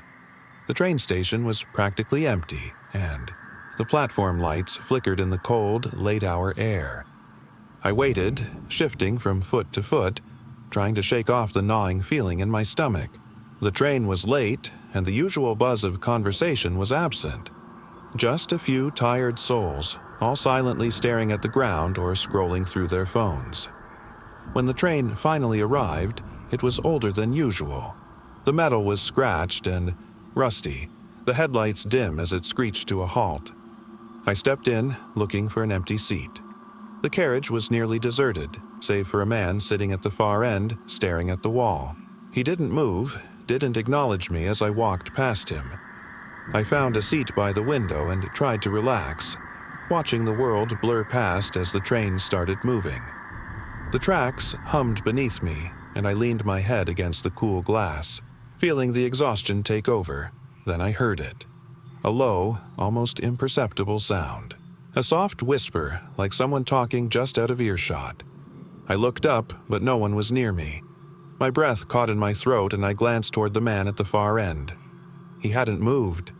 I shook it off, thinking it was just the train's usual creaks and groans. But then it happened again.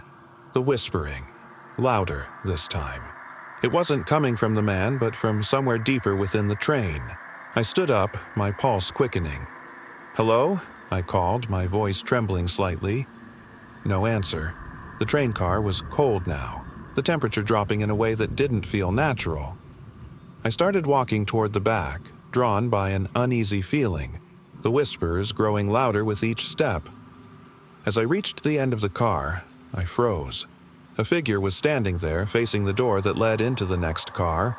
A woman, her back to me, her hair long and black, draped in a ragged coat. She didn't turn when I approached, just stood there, unnervingly still.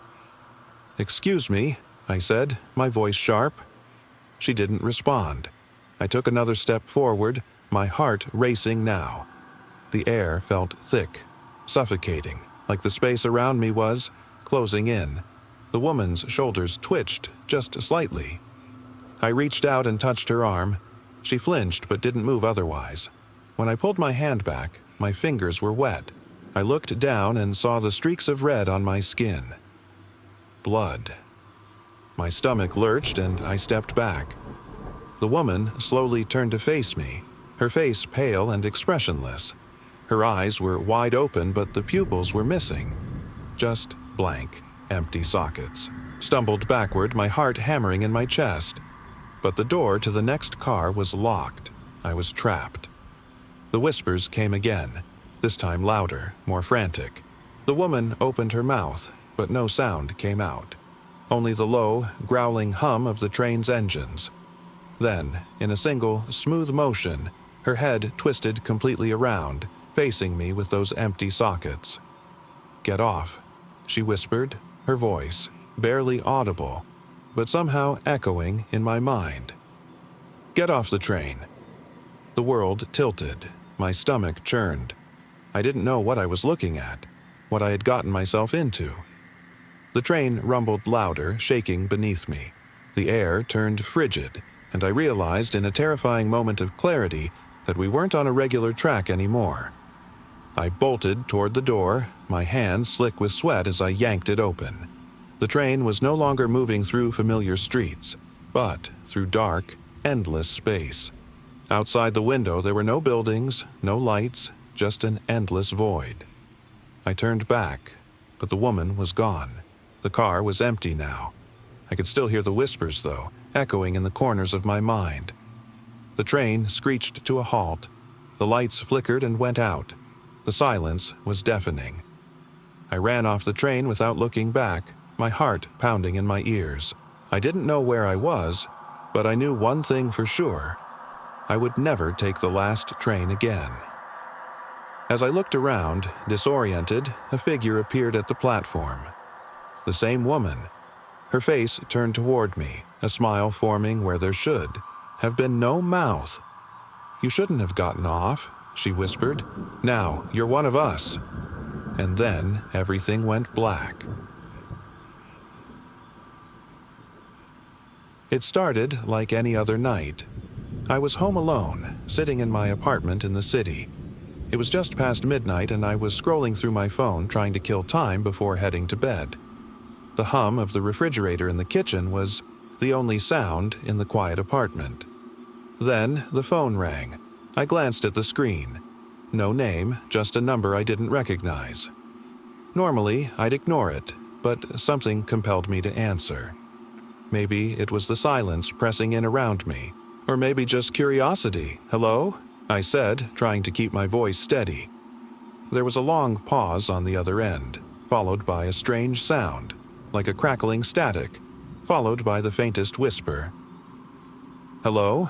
I repeated, louder this time. The voice was barely audible, but I heard it clearly enough. "I can see you." My heart skipped a beat. It was so soft, so casual, it sent a chill down my spine. I quickly pulled the phone away from my ear, staring at the screen, convinced it was some kind of prank. But the number was still there. No name, just the same. Strange digits I didn't recognize. "Who is this?" I demanded, trying to stay calm. The voice didn't respond. The static came back, louder this time, and the whisper followed. "I can see you. You're not alone." A cold sweat broke out across my forehead. I was sure someone was playing a sick joke. But why would they say that? I was alone. Completely alone. I looked around the dark apartment, my eyes scanning every corner. The room felt smaller, suffocating. Suddenly, there was a loud thud coming from the hallway outside my door. I froze, staring at the door as my heartbeat quickened. My mind raced. There was no one in the building at this hour, just me. The phone line crackled again. "I'm getting closer." I swallowed hard. Fear began to crawl up my spine. My mind was spinning, and I couldn't think straight. I dropped the phone, my hands shaking, and slowly stood up. I tiptoed toward the door, heart pounding in my chest. The hallway was silent. I cracked the door open just a sliver, enough to peer out. The lights were dim in the hallway, casting long shadows. There was no one. But then I saw it, on the floor. Just outside my door, a single red rose lying perfectly still. My breath caught in my throat. The rose looked freshly picked, the petals bright and red against the dull gray carpet. My mind raced as I backed away from the door, my hands now trembling uncontrollably. The phone rang again. This time, I didn't hesitate. I picked it up quickly. "You shouldn't have looked," the voice said, its tone now dark, heavy with malice. I slammed the phone down, panic rising in my chest. Something wasn't right. There had been no one in the hallway moments ago. No one to leave that rose. A soft, almost imperceptible knock echoed through the door. I stepped back, my heart hammering. My body was frozen, every muscle screaming for me to move, but I couldn't. The knock came again, louder this time.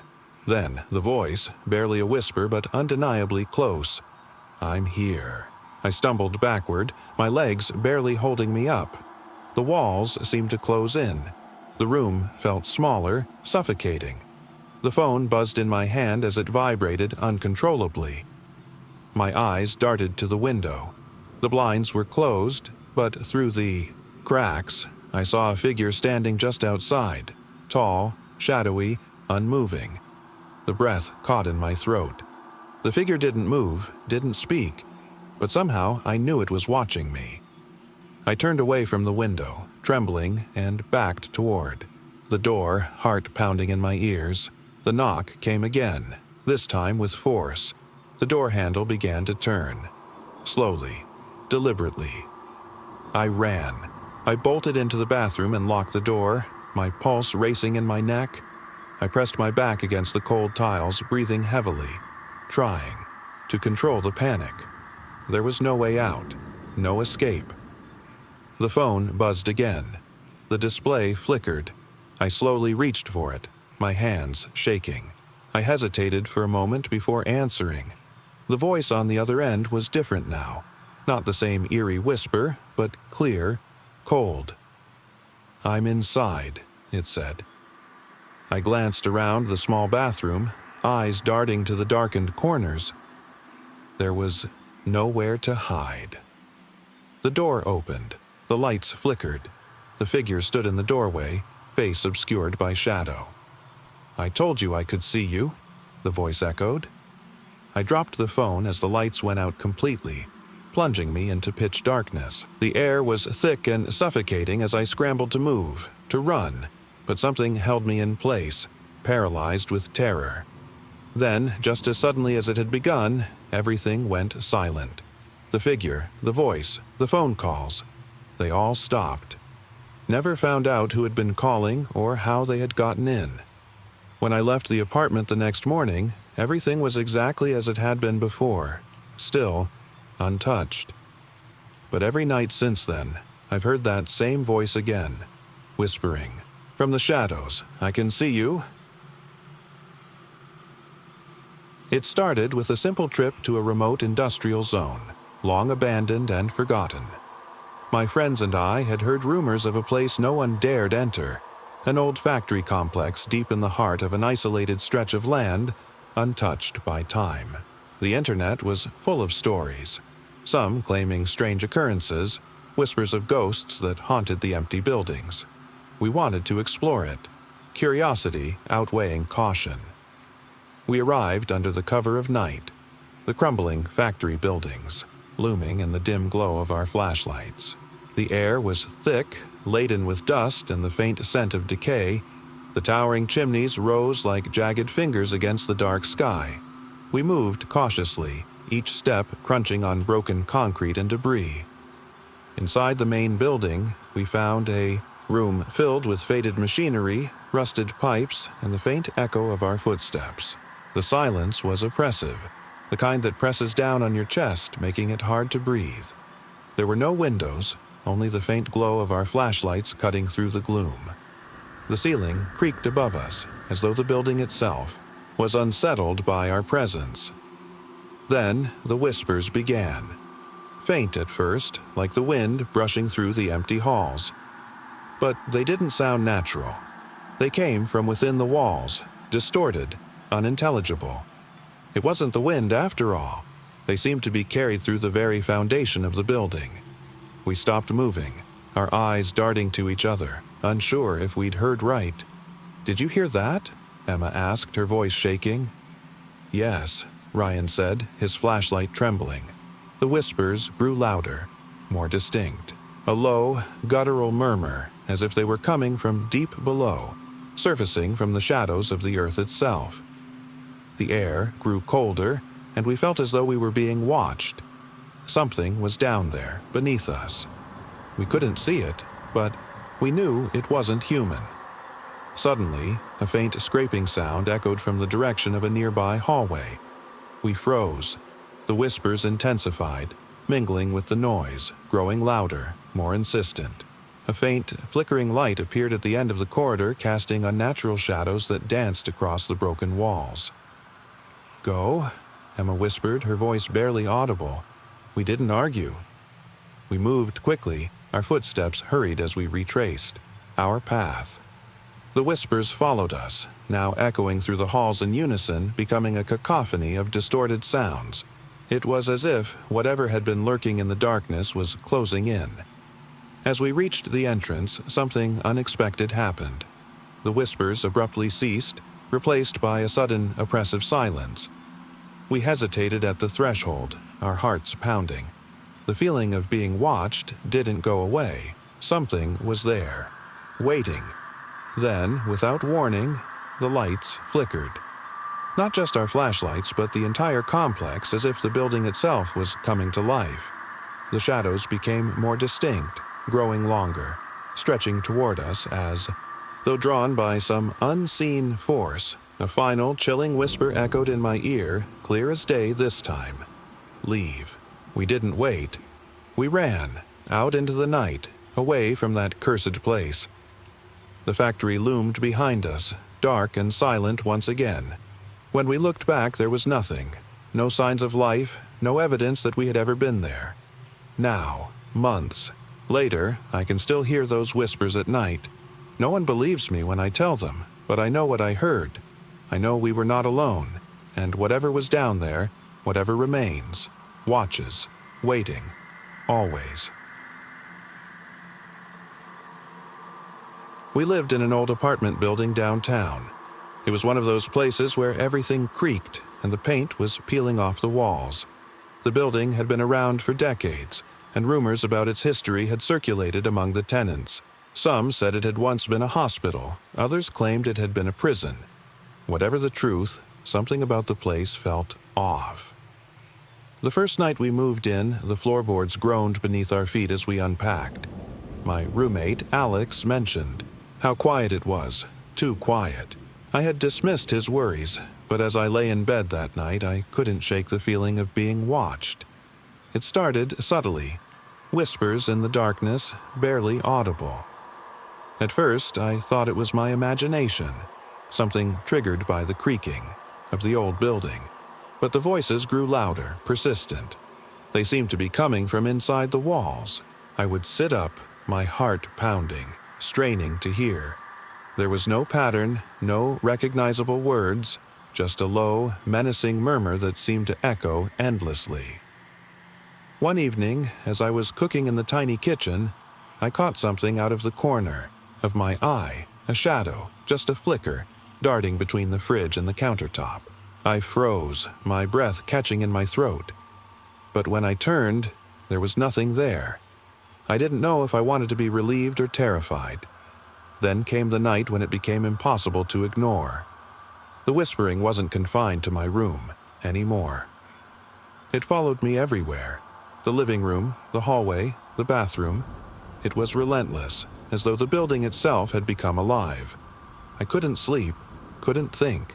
The murmur grew louder, closer, and I realized it wasn't something I could escape. One day, while unpacking a box of old books, I found a dusty, tattered journal tucked away. Its pages were crumbling, but I could still make out some of the faded handwriting. It described something, a spirit, a presence that had been tormenting the building's residents for decades. The entries spoke of footsteps in the night, voices that couldn't be explained, and a feeling of being watched, always watched. That night, after reading the journal, the whispering changed. It wasn't just random murmurs anymore. It seemed to be directing its attention toward me. Words began forming in the static, faint at first, then louder. "You can't leave." I couldn't take it anymore. Desperate, I called Alex, who had gone out earlier that evening. When he arrived, his face was pale. He had been hearing the same whispers, the same voices. "I can't take this anymore," he confessed. "It's like they're inside my head." That's when we knew we weren't alone. Whatever haunted that building had found us. We packed up the essentials and left. In the weeks since, I've tried to forget, to convince myself it was all in my head. But the whispers still come. In the quietest moments, when I'm alone, I hear them again, faint but unmistakable. "You can't leave," and sometimes I wonder if it's already too late. It started on an ordinary evening, one that seemed destined to be nothing more than a quiet night at home. My apartment overlooked a busy city street, the kind of place where the noise never truly stops. The glow from streetlights and the distant hum of traffic usually provided a sense of safety, but that night was different. It was nearing midnight, and I was sitting on the couch, flicking through channels, unable to focus on any one thing. A low rumble of thunder rumbled in the distance, barely audible over the city's usual buzz. I paused, glancing out the window.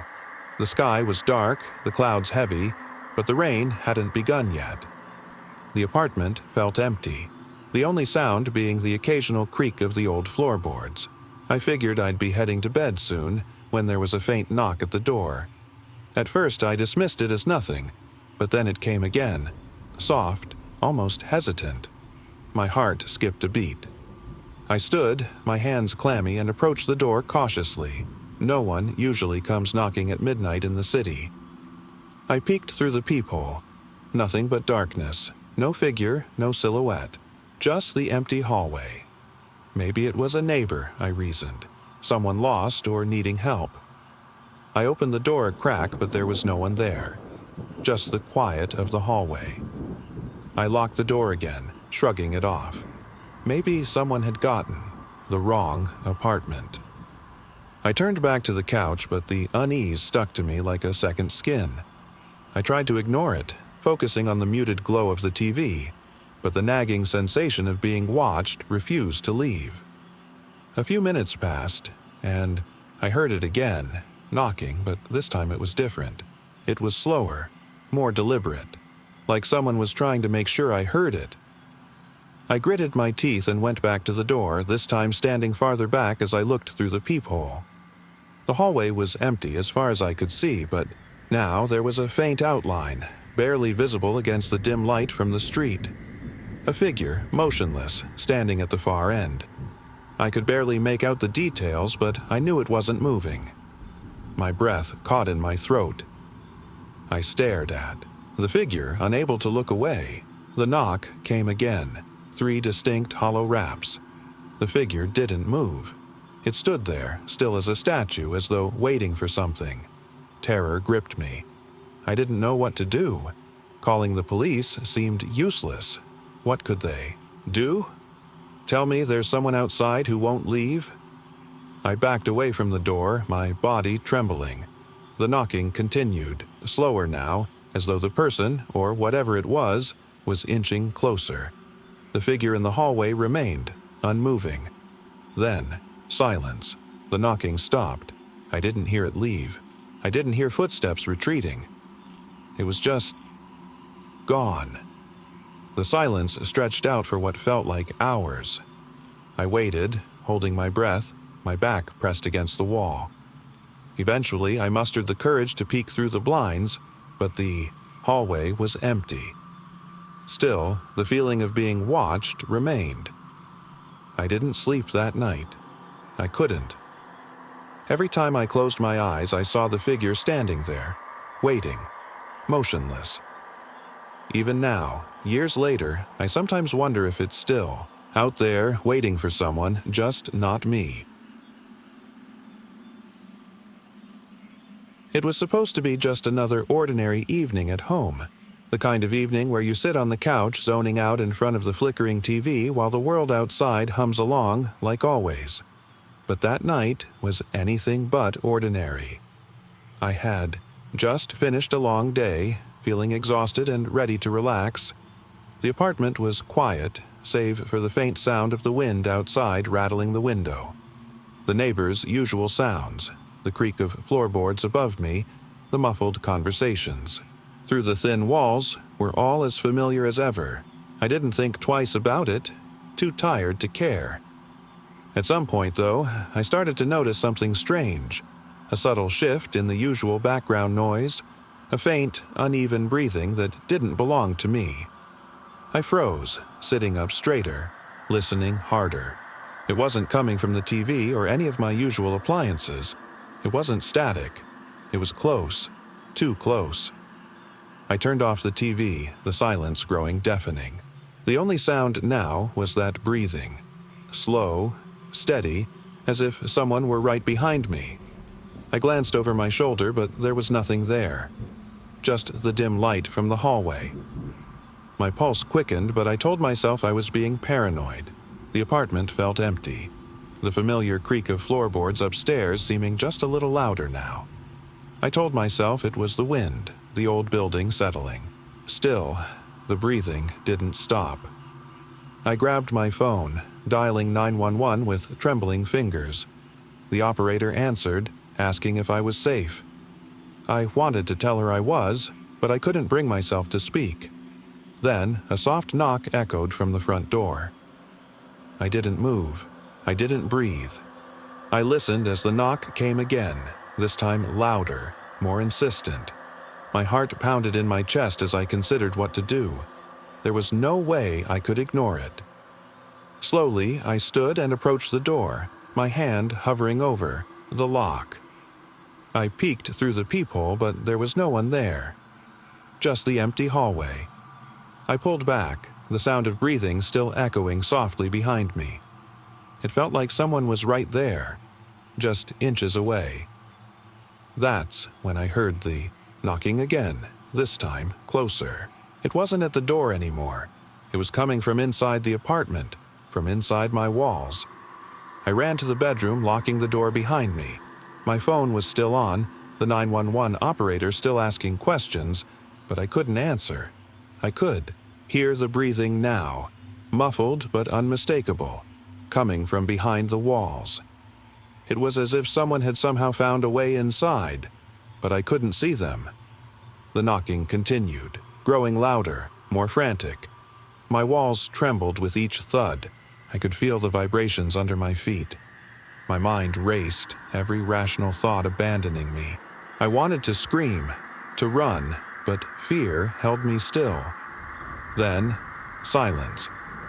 The operator was still on the line, whispering, "Are you still there?" But there was nothing I could say. The only sound was my shallow breaths. Finally, after what felt like hours, I heard it, the faintest creak, just outside my bedroom door. I held my breath, heart thudding against my ribs. The door handle twisted, slowly turning. I backed away from the door, phone still in hand. My fingers trembled as I prayed that whoever, or whatever, was out there would leave. But then, a voice. Soft, distant, almost like a whisper but clear enough to make me shiver. "I can hear you." I didn't move. I didn't answer. My mind screamed at me to run, but my body couldn't respond. The door creaked open, and for a moment, everything was still. Then a figure appeared, just a shadow in the dim light. It wasn't human, at least not entirely. Its face was indistinct, but I could see hollow, empty eyes, void of any life. It took a step closer, and I realized, in that frozen instant, that it wasn't something from this world. And then, it vanished. I didn't sleep that night. I don't know if I'll ever forget what I saw. But what haunts me more than anything is knowing that whatever was there, whatever it was never really gone.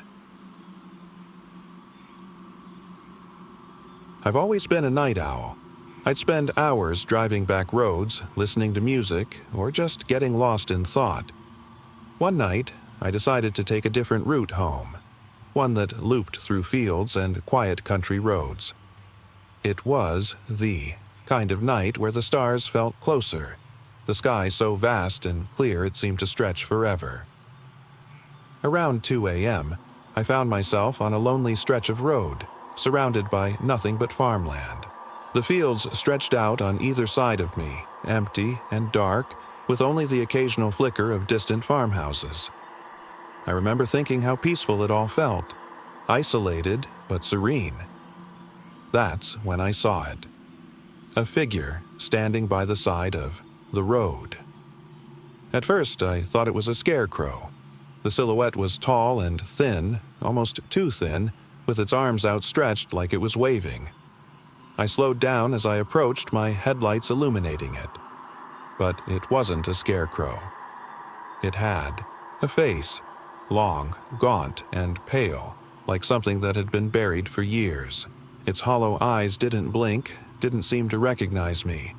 It stood there, motionless, as if waiting for something. I was frozen, unable to move. The figure didn't shift, didn't run. It just stood there, watching me. I held my breath, waiting for something, anything, but nothing happened. My car idled, the engine humming softly. Then, just as I was about to drive away, it moved. Not toward me, but away. It turned slowly and walked into the fields, disappearing into the darkness. I sat there, gripping the steering wheel, my mind racing. What had I seen? A hallucination? A prank? I drove home that night, my hands trembling on the wheel, but I couldn't forget the image, the figure. It wasn't just fear. It was something deeper, something that felt rooted in the very land itself. Even now, years later, I wonder if it's still out there, lurking in the fields, waiting for someone to cross its path again. I'll never forget the day I visited that old bookstore. It was tucked away on a quiet street, surrounded by tall, crumbling brick buildings that leaned toward one another as though the city had forgotten about them. The windows of the bookstore were dusty and covered in fog, but something about it drew me in. It wasn't the kind of place people normally wandered into, but I found myself stepping through the creaking wooden door without hesitation. The bell above rang faintly, and the smell of old paper and dust hit me all at once. The place felt as though it had been untouched for decades. Bookshelves stretched high above my head, the spines old and faded. The light from the single bulb overhead flickered weakly. I wandered through the narrow aisles, trailing my fingers along the spines of the forgotten books, half expecting to hear the whispers of some long-lost ghostly stories. I picked up a few, old paperbacks, flipping through pages that crinkled in my hands. Something about the silence and the musty air felt almost otherworldly. I lost track of time, losing myself in the thick atmosphere of the store. At the end of one aisle, I found a shelf that seemed different from the rest. The books here were thinner, almost like pamphlets, their covers dark and worn. I pulled one from the shelf. Its title was barely legible, Whispers of the Forgotten. It wasn't the title that caught my attention, though. It was the strange sense of familiarity I felt as I opened it. The first few pages were scattered with strange symbols and text I couldn't read. I traced my fingers over them, my mind drawn to the obscure illustrations, twisted, distorted shapes that looked like they were from another world. I turned to the next page, and that's when I saw it. Words written in a language that wasn't English. They weren't letters, just strange symbols that sent a shiver down my spine. I couldn't stop reading, as though something was compelling me to continue. My hands trembled as I read the first few lines. "Those who seek will find, but they may not return." The words sent a cold wave through my body. I glanced around the bookstore, suddenly realizing how quiet it had become. The faint creak of the floorboards seemed to echo louder than it should have, and I could feel eyes on me. It was as though the store itself was watching, waiting. The room seemed darker now, shadows stretching toward me from the corners of the shelves. My heart raced as I looked back at the book. The pages turned by themselves, landing on a chapter that spoke of places that no longer existed. Forgotten towns, cities swallowed by time and silence. The more I read, the more I felt an odd connection to these places. It was as if I had been there before, even though I knew I hadn't. Suddenly, the light overhead flickered violently, casting everything into near darkness. A chill swept through the room, and I heard a whisper, so faint I could barely make it out. "Turn back." I froze, the whisper echoing in my ears. My eyes darted around the bookstore, but there was no one there. My breath came in shallow gasps, as I realized I was alone.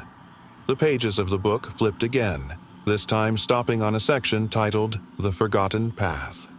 My hands were shaking as I read, "The path is long and lonely, but those who seek will find. Beware, for what is lost may never be reclaimed." The room felt colder now, and I could hear the sound of footsteps, though no one was there. The air was thick, and it felt as though something was closing in on me. I wanted to leave, but I couldn't move. My body felt frozen, my mind consumed by the words of the book. It was then that I noticed something at the edge of my vision. A figure, tall, shadowy, and indistinct, stood at the end of the aisle, watching me. I couldn't make out its face, but I could feel its presence. It wasn't human, not in the way I knew. The whisper came again, clearer this time. "Return. What is lost?" Panic set in, and I knew I had to get out. I stumbled backward, clutching the book tightly. The figure didn't move, but I could feel its gaze following me as I hurried toward the door. As I ran out of the bookstore, the bell above rang once more, echoing into the night. I didn't look back. The streets outside were empty, silent, as though the city had swallowed the bookstore whole. I don't know what I brought with me from that place, but every night since I've dreamed of the figures and the whispers. There's a piece of that book still in my hands, and I wonder, will I ever be able to forget, or will I be drawn back seeking something I might not want to find? It was supposed to be just an ordinary evening trip, something to break the monotony of everyday life. My friends and I decided to take the old winding road through the countryside, a place none of us had visited before. The idea was simple: leave behind the city's noise and escape into the quiet, untouched beauty of nature. The drive was uneventful at first. The road stretched ahead, snaking between tall, overgrown fields that swayed gently in the evening breeze. The sky was painted in hues of orange and pink, and we were lost in conversation, laughing about everything and nothing. The GPS kept pointing us forward, leading us deeper into the unknown. But then the air changed. The atmosphere became thicker, heavier. The trees began to crowd the road, their branches meeting high above like twisted fingers. It felt like we were descending into a different world, one untouched by time. We came to a bend in the road, and that's when it happened. The car jolted, the engine sputtering as it suddenly lost power. I steered to the side, the tires crunching against the gravel. The road was empty, and there was nothing for miles except endless forest. We tried to restart the car, but it was no use. The engine made a low, guttural sound and then gave up entirely. The silence that followed was suffocating, broken only by the distant rustling of leaves in the wind. "We'll walk to the nearest town," someone suggested. but none of us were sure where that even was. We decided to stay put, hoping someone would pass by and offer help. Our phones were useless. No signal, no bars. It grew darker, and soon the only light came from the dying glow of the car's headlights. We sat in silence, passing around a flashlight to keep the shadows at bay. The woods felt alive. Every creak and crack of the branches was magnified, as if something were watching us. I don't know how much time had passed when we heard it, the sound of footsteps, not from the direction of the forest, but behind us. We froze, holding our breath. The footsteps were slow, measured, like they didn't belong to anyone we knew. "Hello?" I called out, my voice trembling. No answer, just the soft crunch of shoes on gravel. The sound got closer, and then, to my horror, we saw them. A group of figures walking toward us from the darkness. They didn't run, didn't seem scared or worried. They moved like shadows, their faces obscured by the night, their footsteps steady and unwavering. "Who are you?" someone whispered, but the figures didn't respond. They just kept coming. The flashlight's beam swept over them, revealing details that chilled us to the bone. They were wearing mismatched, tattered clothes, faces void of expression. Their eyes weren't hollow. There was nothing behind them at all. They weren't human, not anymore. Panic surged through us as they stopped, standing in a silent circle around the car. They didn't speak, didn't react to our screams. They just stared, as though they were waiting for something. We knew we couldn't run. There was no point in screaming. We could only sit and hope they would leave, but the longer they stood there, the more I realized they weren't going anywhere.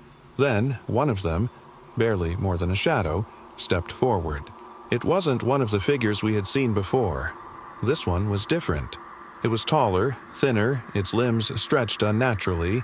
It moved with a jerky, unsettling gait, like it didn't quite fit in its own body. It stared at us with cold, black eyes, and for a moment, I swear, it smiled. Not a human smile, but something inhuman, sharp, toothless, and utterly devoid of life.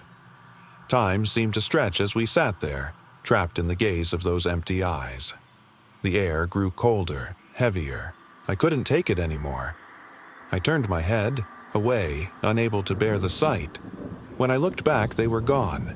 The figures, the strange figure, they were all gone. The forest was silent again, the only sound being the rustle of leaves carried by the wind. We didn't stay. We didn't look back. We ran, screaming into the night, not stopping until we reached the edge of town and found help. I don't know what they were or where they came from. I don't think I ever want to know. All I know is that some things should remain hidden, buried deep in the shadows of forgotten places. It was supposed to be a simple day at the beach, the kind where the sun beats down, the sound of waves is constant, and nothing seems out of place. My friends and I decided to take a trip to a secluded beach we'd heard about, far from the crowded tourist spots. We packed coolers, sunscreen, and our usual beach gear, eager for some peace and quiet. The beach was vast, rocky, and stretched out for miles. It felt like we were the only ones there, which was exactly what we'd wanted. We spent the day lounging, swimming, and talking. The water was refreshing, the sand soft beneath our feet, and the sense of isolation only added to the charm of the place. As the sun began to set, casting long shadows across the rocks, we decided to stay a little longer, hoping to watch the sun dip below the horizon. The air was warm and thick, but something about the silence unsettled me. It wasn't just the absence of other people. There was something else, something in the atmosphere that felt wrong. As the sun disappeared, the sky turned a deep purple and the horizon shimmered with orange streaks. We were packing our things when one of my friends, Lisa, stopped and pointed toward the edge of the beach. "Did you see that?" she asked, her voice quieter than before. We all turned. Standing at the far end of the beach, barely visible in the fading light, was a figure. It was tall and thin, cloaked in darkness, its outline blending with the shadows of the cliffs. At first, we thought it might be someone hiking the cliffs, but they weren't moving. They stood there, motionless, watching us. Maybe it's someone. Camping, one of my other friends suggested. But there weren't any campsites around, just endless rocks and cliffs stretching into the distance. We watched for what felt like forever, but the figure didn't move. It was like a statue, unmoving and silent. A chill ran down my spine. The more we stared, the more I felt like it was staring back at us, like we were the ones being watched. Lisa started to take a step forward, her curiosity overpowering her fear. "We should check," she said softly. "Maybe it's just someone lost." I wanted to argue, to tell her to stay put, but the silence and stillness of the figure were too eerie. We followed her, our steps hesitant on the uneven rocks. The closer we got, the more details we could make out. It wasn't human. It didn't have a face, at least, not in the way we expected. Its head was hollow, like an empty mask, and its limbs were too long and thin, twisted at unnatural angles. "Let's get back," I urged, my voice shaking. But before we could turn, the figure began to move. Slowly, methodically, like it was gliding rather than walking. "Run!" I shouted, my fear overcoming me. But before any of us could, the figure had closed the distance between us. Its hand, if you could call it that, reached out, long and bony, and touched Lisa's shoulder. Her scream echoed across the empty beach, but it wasn't the scream of someone in terror. It was hollow, lifeless. I didn't stop running until I was far away, back at the edge of the beach, gasping for breath. My friends followed, but Lisa wasn't with them. I turned back once, but she was gone. That night, as we sat huddled in silence, I couldn't stop thinking about Lisa. The figure, whatever it was, had taken her. I knew we'd never find her again. And as I stared at the dark horizon, I knew that we weren't the only ones left watching. It was just another ordinary Saturday, or at least I thought it would be. I decided to spend the day exploring the old, forgotten part of town that no one really visited anymore. The streets were lined with buildings that had long since fallen into disrepair, their facades cracked and faded from years of neglect. Nobody seemed to come here anymore, which was exactly why I wanted to see it. I wandered aimlessly, the silence enveloping me like a thick, oppressive fog. The air smelled stale, full of dust and decay. Most of the windows in the buildings were shattered, letting in the muted light of the day that barely managed to penetrate the grime. There was an unsettling stillness, a quiet that felt almost alive. I tried to push away the creeping sense of discomfort, reminding myself that it was just an old part of town, nothing more. As I walked, I came across an old bookstore, its window cracked and its door hanging loosely on one hinge. Curiosity got the better of me, and I stepped inside. The air inside was stale, thick with the smell of old paper and mildew. Dust covered every surface and cobwebs stretched from the corners of the ceiling. The place was like a museum, untouched by time. I wandered between the shelves, the weight of the silence pressing on my shoulders. The only sound was the soft shuffle of my footsteps on the creaking floorboards. Every so often, I'd hear a faint creak or the distant echo of my own breathing, but that was all. It felt like I had stepped into a world that had long since forgotten life. Suddenly, something shifted in the shadows. I froze, my breath catching in my throat. A whispering sound echoed through the empty space, quiet and subtle. I turned around, my heart pounding, but there was nothing, just more rows of old, dusty books. "Hello." My voice sounded hollow, swallowed by the silence. No response. I took a cautious step forward, my flashlight flickering as I moved deeper into the store. The whispering came again, louder this time, like a breath on the back of my neck. My flashlight flickered again, and for a split second I thought I saw something move, a shadow at the end of the aisle. I followed the beam of light, trying to convince myself it was just my imagination. The The store was filled with rows upon rows of books, each one older than the last. The whispering continued, low and haunting, as if it were coming from the depths of the building itself. I walked toward the back of the store, my footsteps echoing in the quiet. The whispers grew louder, now more like faint murmurs, as though something was speaking to me in a language I couldn't understand. My pulse quickened as I realized the sound wasn't coming from a book, or the wind, or anything tangible. Then I saw it. A figure. Faint, barely visible in the dim light. It stood near the far wall, its form indistinct, almost transparent. My breath hitched, and my flashlight flickered once more, casting shadows that danced along the walls. "Who are you?" I called out, my voice trembling. The figure didn't move. It simply stood there, watching. The whispers grew louder, merging into a chorus of faint, distorted voices.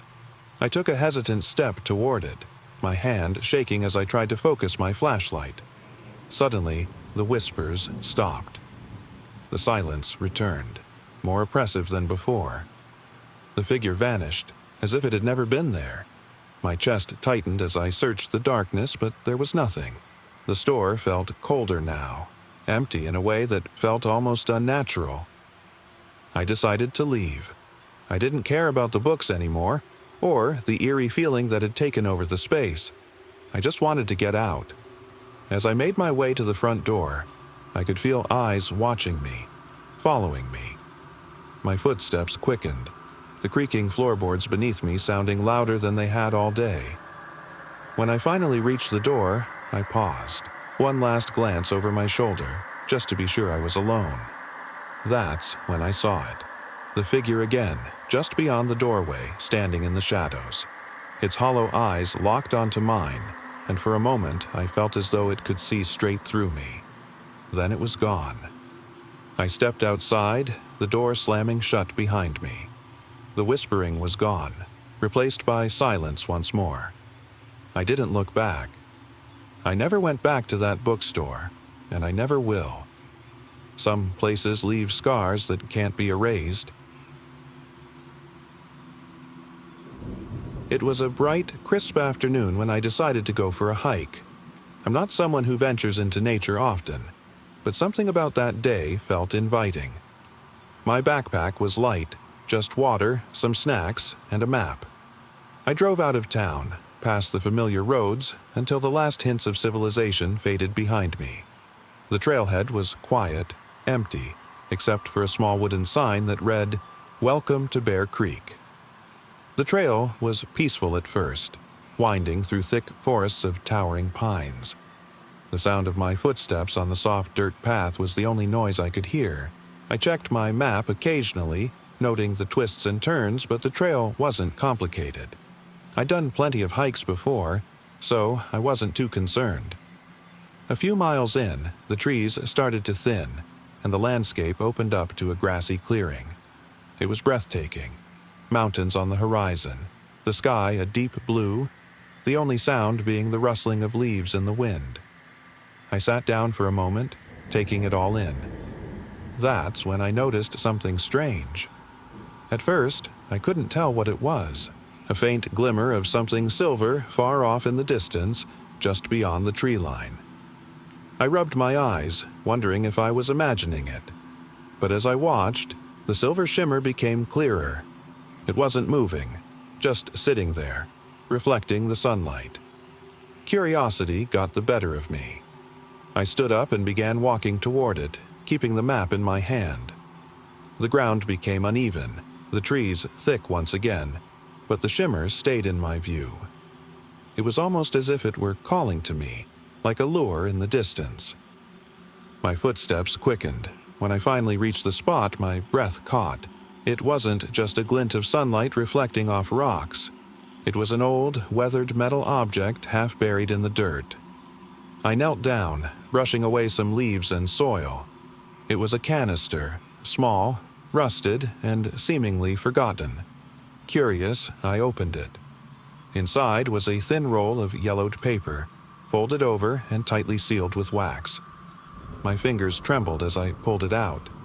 The paper smelled faintly of mildew, but it was legible. The handwriting was uneven, shaky. It read, "Help. Please, someone find me. It's in the woods. Don't follow the trail too far. I'm hiding." My heart raced. I looked around, scanning the trees. Was someone lost? Who had left this? The silence around me felt suddenly oppressive. The woods seemed to close in. I debated for a moment, torn between leaving or trying to find the person who wrote it. Before I could decide, I heard a noise behind me, soft and distant. I froze, every muscle in my body tightening. The sound of footsteps, slow and deliberate. I couldn't see anyone, but they were there, approaching quietly. I grabbed my map, my hands shaking, and turned to head back. But as I took a step, the footsteps stopped. Silence again. I glanced back, but there was nothing.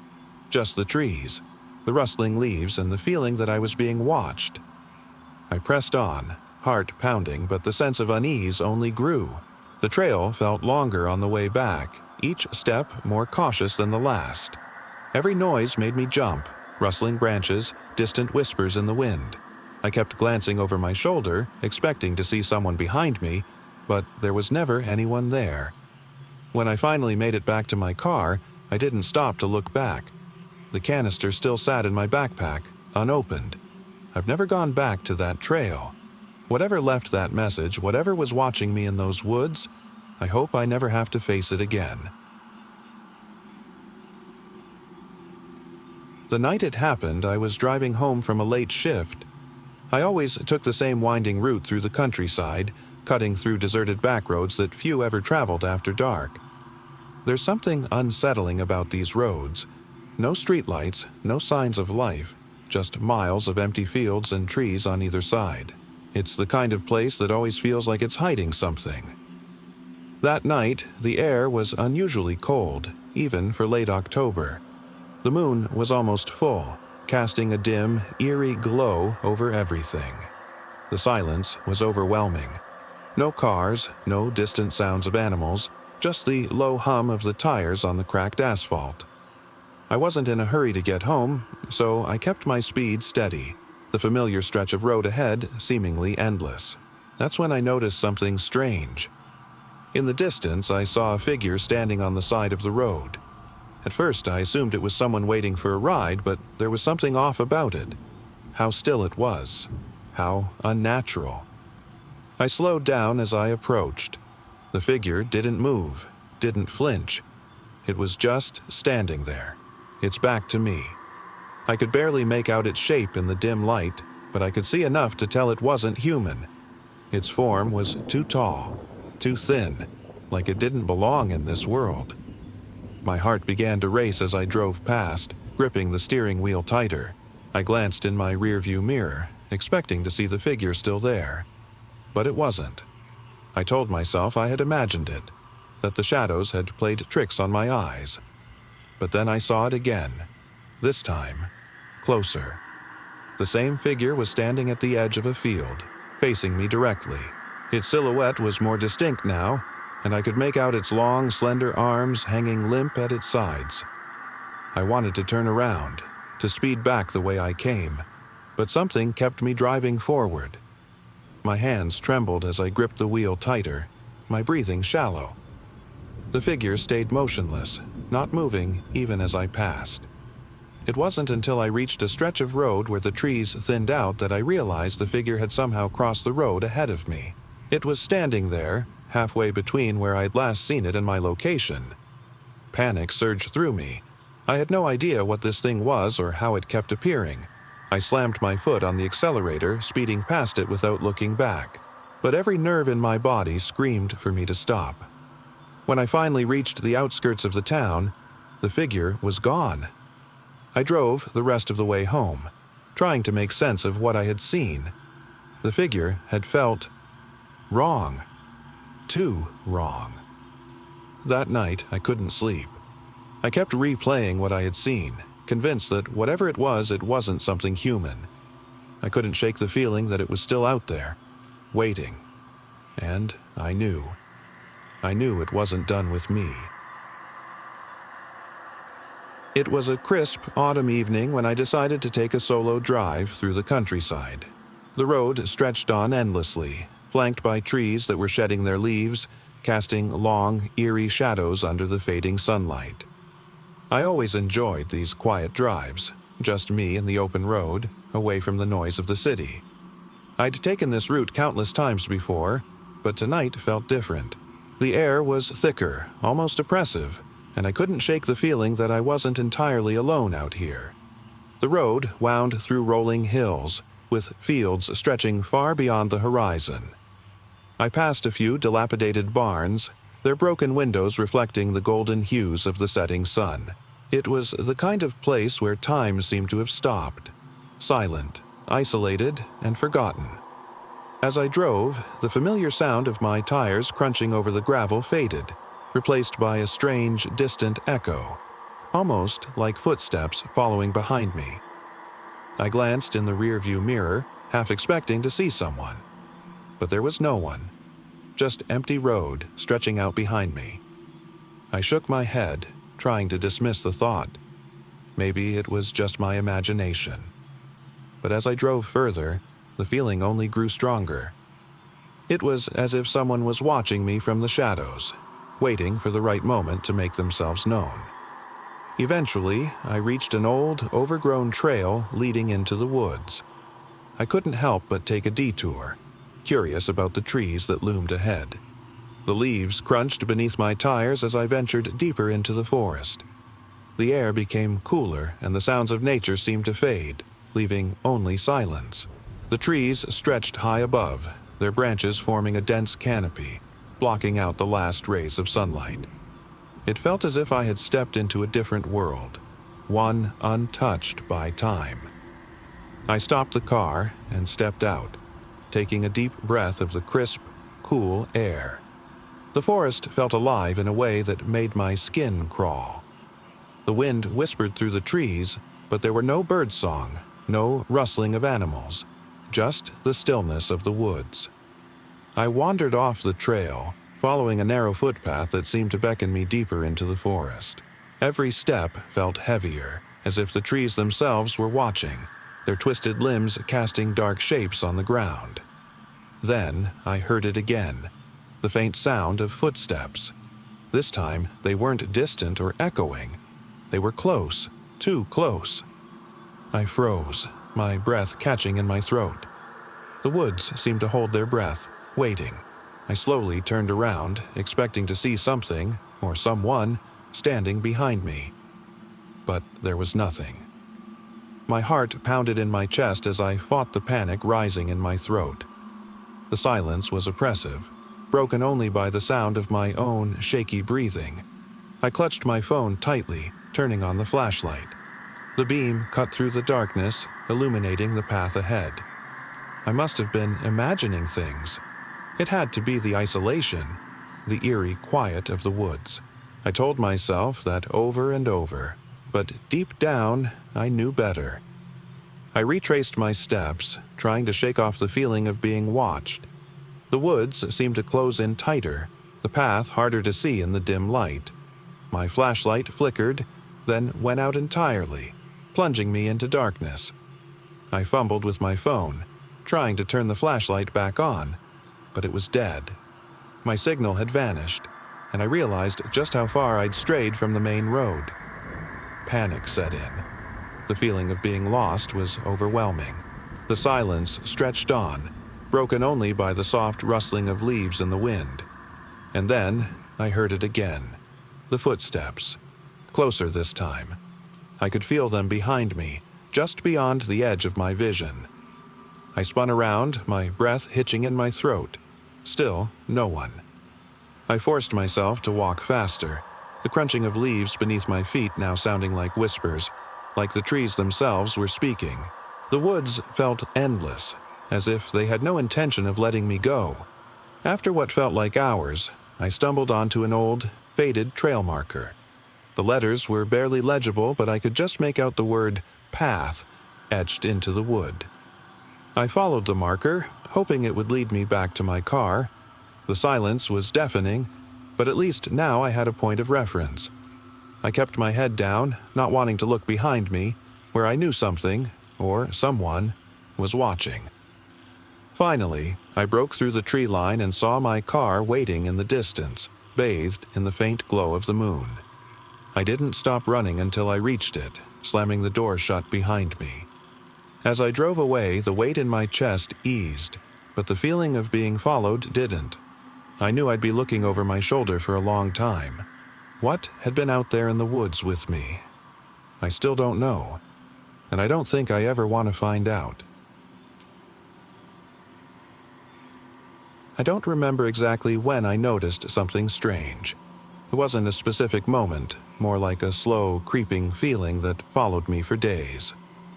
I was spending a week at my family's lake house, a place we've always gone to relax. Nothing special, just a quiet cabin on the edge of a still lake surrounded by forest. The first few days were peaceful, just me and my parents. We spent our time fishing, hiking, and reading. The lake was calm and the forest stretched endlessly around us. I figured it was just one of those perfect summer trips where nothing goes wrong. But then the dreams started. I'd wake up in the middle of the night, soaked in sweat, my heart pounding. The dreams weren't anything like the usual ones. No monsters, no shadows lurking in the dark. It was more like silence. A deep, oppressive silence that felt too heavy to breathe in. The forest, the lake. It was all too quiet. I could hear my own breathing and nothing else. No crickets, no rustling leaves, no waves lapping at the shore. Just a complete void of sound. The third night, it happened again. I tried to shake it off, telling myself it was just the quiet surroundings messing with my head. I got out of bed and stepped onto the small porch, hoping a breath of fresh air would clear my mind. But as soon as I stepped outside, I felt it. Something wasn't right. The lake, usually serene and reflective, had become unsettlingly still. I sat down on the porch, staring at the water, listening to the echo of my thoughts. Then I noticed something. The surface of the lake wasn't calm anymore. It had started to ripple. Not from any wind, but from something beneath it. At first, I thought maybe it was just a fish or some animal moving through the water, but the ripples weren't natural. They formed a pattern, slow and deliberate. A figure, faint and shadowy, began to emerge beneath the surface. I froze. The figure didn't resemble a person. It was long, distorted, its limbs unnaturally elongated, moving like it was struggling to pull itself from the depths. Its eyes, if they could even be called that, were hollow and dark, like the void beneath the water. I couldn't look away. I wanted to scream, to run, but my body wouldn't move. The figure seemed to glide toward me, its movements unnatural, like something from a dream, too wrong to be real. I could feel its gaze, even though it had no visible face. I couldn't comprehend what I was seeing, but I knew it wasn't something human. Then it vanished. The water grew calm again. I blinked, not sure if what I had seen was real. The air felt heavy, and I sat there for what felt like hours, too afraid to move. Eventually, I forced myself back inside, locking every door and window. The next morning, my parents woke me up as if nothing had happened. The sun was shining, and everything seemed normal. We went about our day, fishing, laughing, trying to forget about the quiet nights. But I knew deep down that something had changed. It's been years since that trip, but I still visit the lake house. The dreams haven't stopped, and sometimes in the stillness of the night, I wonder if I'll see that figure again, waiting beneath the surface, watching. It was supposed to be a quiet evening walk through the old park, something I'd done countless times, but that night was different. Something about the air felt wrong, thick and oppressive. The sun had just set, casting the park in an eerie twilight, and as I strolled along the worn path, I noticed the usual sounds of the city had disappeared. No distant traffic hum, no birdsong, just silence. I wasn't far from the entrance when I realized something wasn't right. The atmosphere had changed entirely. The usual chirps of insects muted to nothing. It felt as though the world had stopped. My footsteps echoed unnaturally loud on the cracked pavement, and I turned to glance behind me, half expecting to see someone following. But there was nothing, just empty darkness. I picked up my pace, the feeling of being watched growing stronger. Shadows stretched long and thin across the path ahead, stretching beyond what was normal, and they seemed to shift unnaturally as though they were alive. My breath quickened, and I kept telling myself it was just my imagination, that nothing could possibly be out there. As I reached a bend in the path, I stopped. There, just a few feet away, stood a figure. It wasn't human, not entirely. It was tall, impossibly tall, with limbs that seemed too long, too distorted. The face, it wasn't a face, just a void, empty and black. Its eyes, if they could be called that, were hollow sockets that seemed to absorb all the light around them. I couldn't look away. My body was frozen in place as it turned toward me, its movements jerky, like something inhuman trying to mimic the way a person walks. A soft, raspy noise escaped its hollow mouth, a sound that wasn't speech, but something far worse. Terror gripped me. I wanted to run, to scream, but my legs refused to move. The thing began to advance, each step sending chills down my spine. I could feel its gaze boring into me, but when I tried to look at its face, there was nothing. Just darkness, endless and oppressive. Then, as suddenly as it appeared, the creature stopped, tilting its head as if studying me. The silence stretched, and I could feel my heart hammering in my chest. I wanted to look away, to shut my eyes, but I couldn't. Finally, after what felt like an eternity, the figure turned and began to walk away, its elongated form retreating into the shadows. The sound of its footsteps faded, leaving behind only the oppressive silence. I stood there for what felt like hours before I found the courage to move. I stumbled back toward the park entrance, never daring to look behind me again. Whatever that thing was, I didn't want to find out. To this day, I still walk past that park, but I've never stopped looking over my shoulder. It started with the sound of knocking. A rhythmic, insistent knocking that echoed through the otherwise silent apartment building. It was late, way past midnight, and everyone else had long since gone to bed. I was on the second floor, alone in my small one-bedroom apartment, the kind of place where the walls are thin and every sound feels amplified. I had just finished reading when I first heard it. Knock, knock, knock. 3 soft taps. I assumed it was my imagination at first, some sound from outside or in the building. But then, after a moment of silence, it came again. Louder this time, as if whoever was knocking had grown impatient.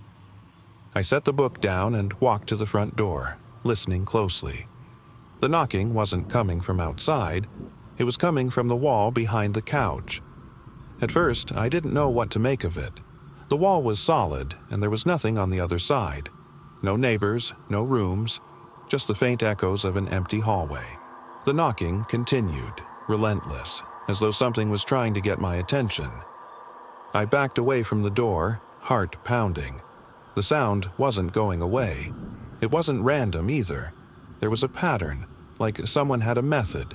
It wasn't someone outside. It felt deliberate, as if whoever or whatever was doing this knew I was here. I tried to convince myself it was the wind or a pipe, but the knocking was far too deliberate. Too precise. I sat on the edge of the couch, staring at the wall, waiting for it to stop. But it didn't. Hours passed, and the knocking never wavered. By now, I was too scared to go near the wall. Sleep felt impossible.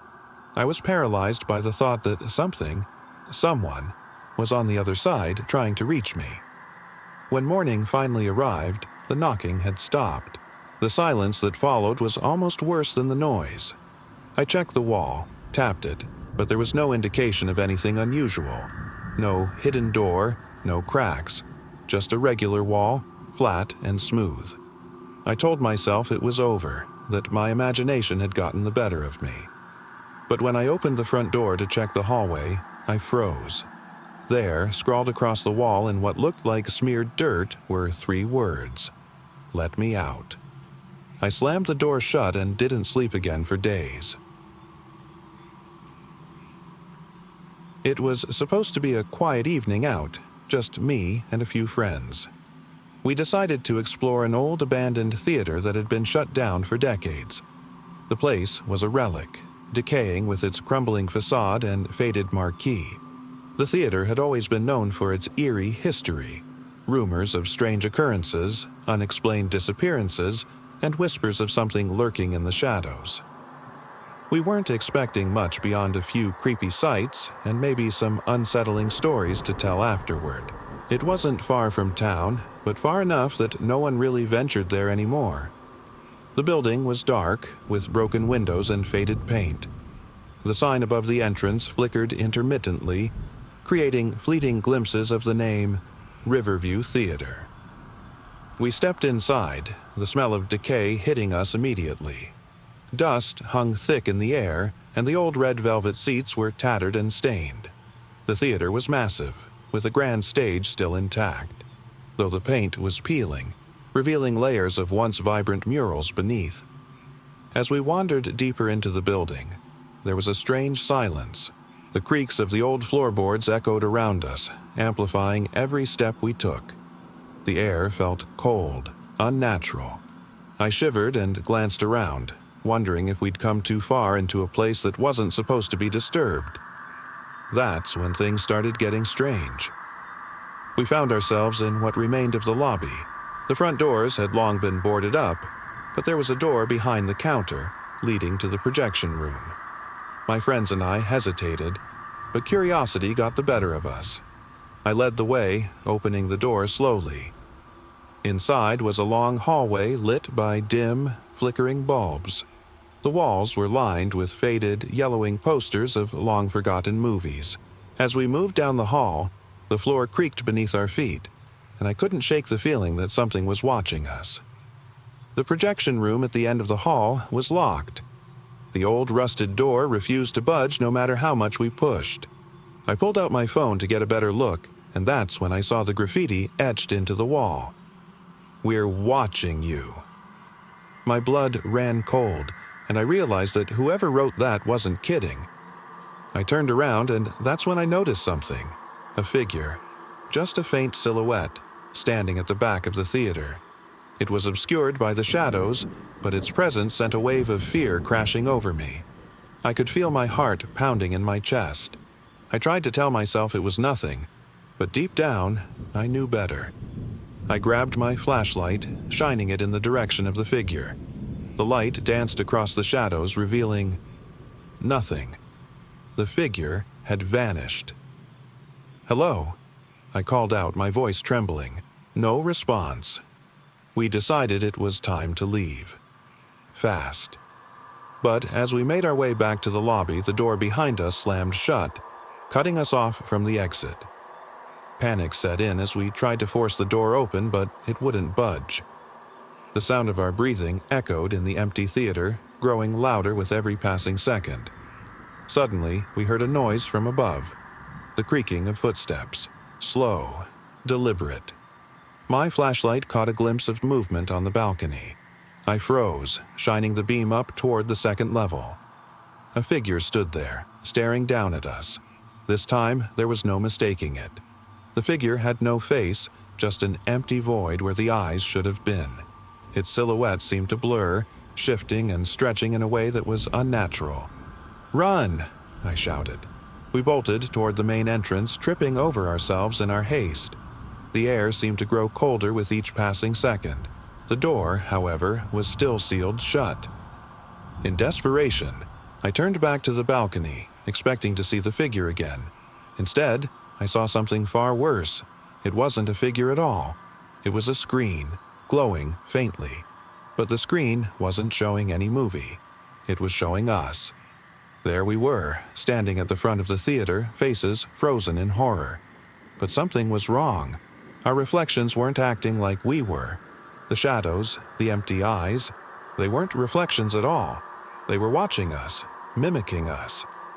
I could barely comprehend what I was seeing when the screen went dark.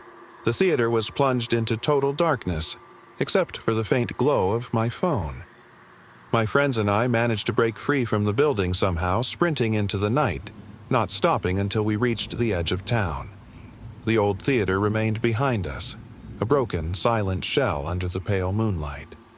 We never spoke of what we saw that night, and we never went back.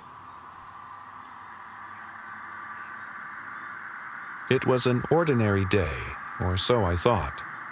My family had decided to spend the weekend at a nearby lake, a place we used to visit years ago when I was a child. I remember the crisp air, the sound of the water gently lapping at the shore, and the quiet seclusion. It was the perfect escape from the chaos of everyday life. We arrived in the late afternoon, the sun sinking low in the sky. My parents unpacked the car while my siblings and I ran toward the water. The familiar smell of pine and damp earth filled the air, and for a while everything felt calm and peaceful. We fished off the dock, laughed, and swam in the cool, clear water. As the sun began to set, we decided to set up camp near the lake. My dad had brought a tent, and we found a spot far from the main area surrounded by thick trees. The fire crackled softly, and we roasted marshmallows and shared stories. It was exactly what we needed, a break from the noise and stress. Around midnight, my parents decided it was time to turn in. I stayed by the fire, wanting to soak in the stillness of the night for just a little longer. The firelight flickered against the trees, casting long shadows.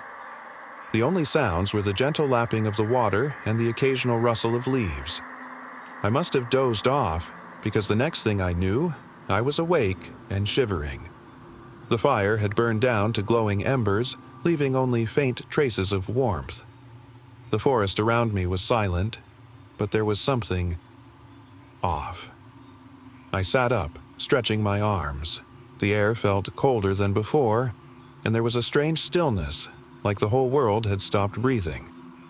I glanced at the tree line, expecting to see the familiar shape of the tent, but it was gone. In its place was only darkness.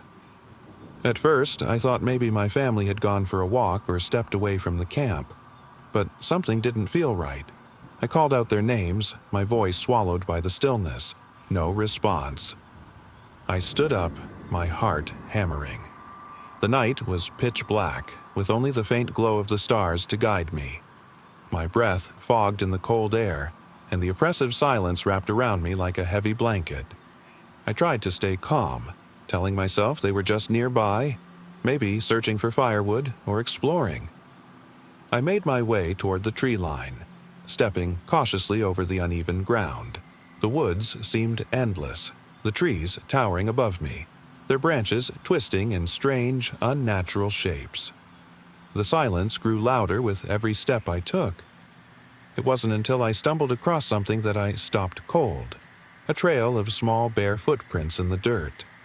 They were tiny, almost childlike, but there were no children in our group. I followed them for a few steps before the unease turned to terror. The footprints led away from our camp toward the deeper parts of the forest. "Mom? Dad? Sam? Emma?" I called again, my voice breaking. My knees felt weak as I followed the trail, the strange prints leading me further into the trees. The silence was deafening, and every creak of the branches overhead seemed like it was drawing closer. Finally, I stumbled upon something, a faint light, not from the stars or the moon, but from a source deeper in the woods. It flickered like a distant candle. My stomach sank as I moved closer, my pulse quickening. What I found made my skin crawl. A clearing opened up ahead, and there, in the middle of it, was a figure standing perfectly still. It was cloaked in shadows, its features obscured by the darkness, but I could feel its presence, like something ancient and otherworldly. I froze, unable to look away. The figure didn't move, didn't react, but I could feel its gaze upon me. I wanted to turn and run, but my legs wouldn't cooperate. Suddenly, the figure tilted its head as if examining me. A sharp, dry crack echoed through the forest as it took a slow step forward. I could hear my breath, shallow and ragged as I watched in silent horror. Then, just as quickly as it appeared, the figure was gone. The light flickered once more and vanished into the darkness. Tears blurred my vision as I turned and ran. The forest seemed endless, but I didn't care. All I wanted was to get back to the camp, back to some sense of safety. I didn't stop until I could see the faint glow of the remaining embers from the fire. When I got there, I found my family. They were unharmed, asleep in the tent as if nothing had happened. They had no memory of waking up in the middle of the night, no memory of wandering into the woods, as if time had folded and they hadn't been touched by whatever had stalked me. To this day, I don't know what I saw, what followed me through those woods. All I know is that I haven't returned to that place. The memories still haunt me, and every time I hear the sound of silence, I'm reminded of that night, when something far beyond explanation walked in the shadows. I had always loved driving. Long road trips, winding highways, and the sense of freedom they brought. That's why I decided to take an impromptu trip one evening, just to escape the noise of the city. No destination in mind, just me, my car, and an open road stretching ahead.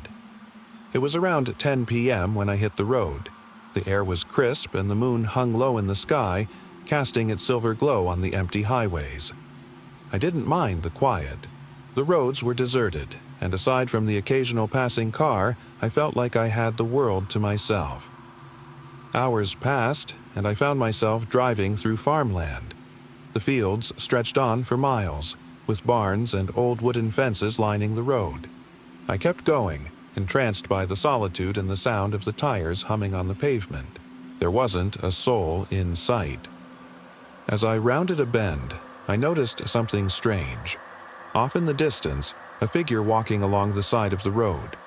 At first, I thought it was someone out for a late-night stroll. But as I got closer, I realized it wasn't quite human. The figure moved in a way that didn't make sense. Its steps were slow, almost unnatural, like it was gliding rather than walking. It wore a tattered coat that seemed too large for its frame, trailing behind like something out of a dream. The closer I got, the more I felt that something wasn't right. I slowed the car, unsure what to do. The figure turned its head slowly, almost mechanically, and locked eyes with me. There was no expression on its face, just hollow, empty blackness where eyes should have been. Panic shot through me.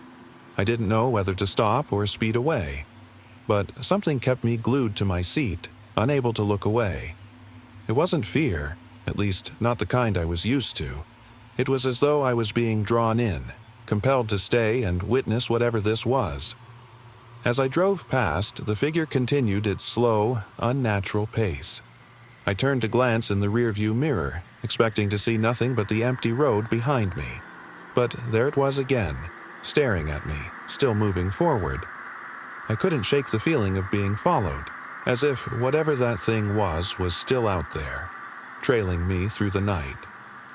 Minutes passed in silence, but the weight of the encounter lingered.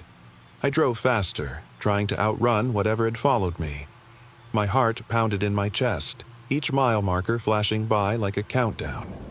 Eventually, I found a small gas station tucked away in the middle of nowhere. I pulled in, trying to catch my breath. It was eerily quiet, the kind of silence that felt oppressive. I glanced around, half expecting to see the figure again. But there was nothing. I went inside, bought a bottle of water, and forced myself to sit on one of the benches outside. I tried to shake the feeling, telling myself it had been a trick of the mind, but deep down, I knew better. Just as I was about to get back in my car, I heard it. Slow, deliberate footsteps. I turned, expecting nothing. But there it was again, standing at the edge of the gas station, staring at me with those hollow black eyes. It didn't move closer, didn't make a sound. It just stood there, watching, as if waiting for something. I sat frozen, my breath hitching. The air grew colder, as though the world itself was holding its breath. Then, in a whisper that seemed to come from inside my own mind, I heard it again. You can't escape. I didn't wait. I slammed the car into gear and sped off, leaving the figure behind. The road stretched out ahead of me, endless and dark, but no matter how fast I drove, I knew I couldn't outrun whatever had been following me. It was still there, waiting in the shadows.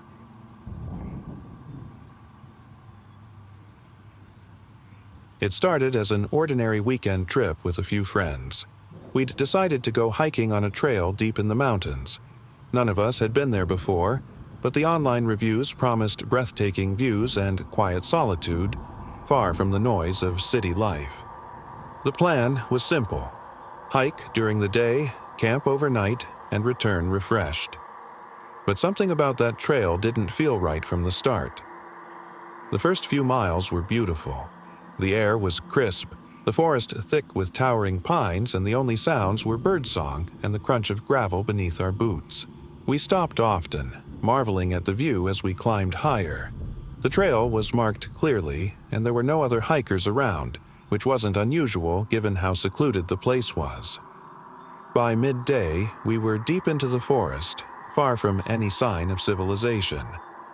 It wasn't until we reached the fork in the trail that things started to feel strange.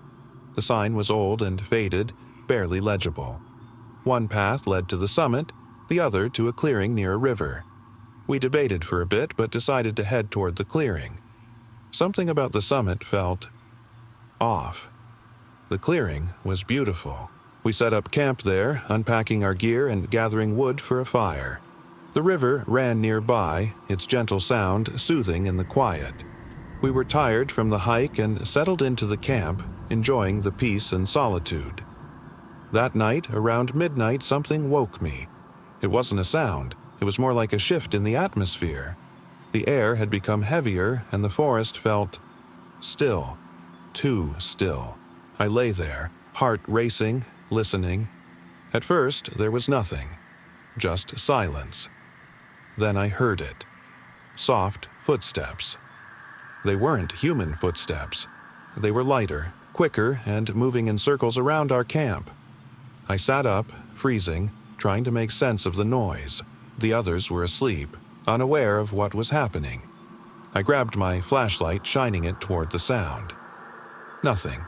Just shadows moving beyond the reach of the beam. I stood, trying to calm myself, telling myself it was probably an animal. But as I scanned the clearing, I couldn't shake the feeling that whatever was out there wasn't driven by instinct. It was watching us. The footsteps grew closer, slower. They circled the camp like something was observing us from the trees. I could hear breathing, shallow and raspy, echoing through the stillness. My pulse thundered in my ears, and I backed away from the tent.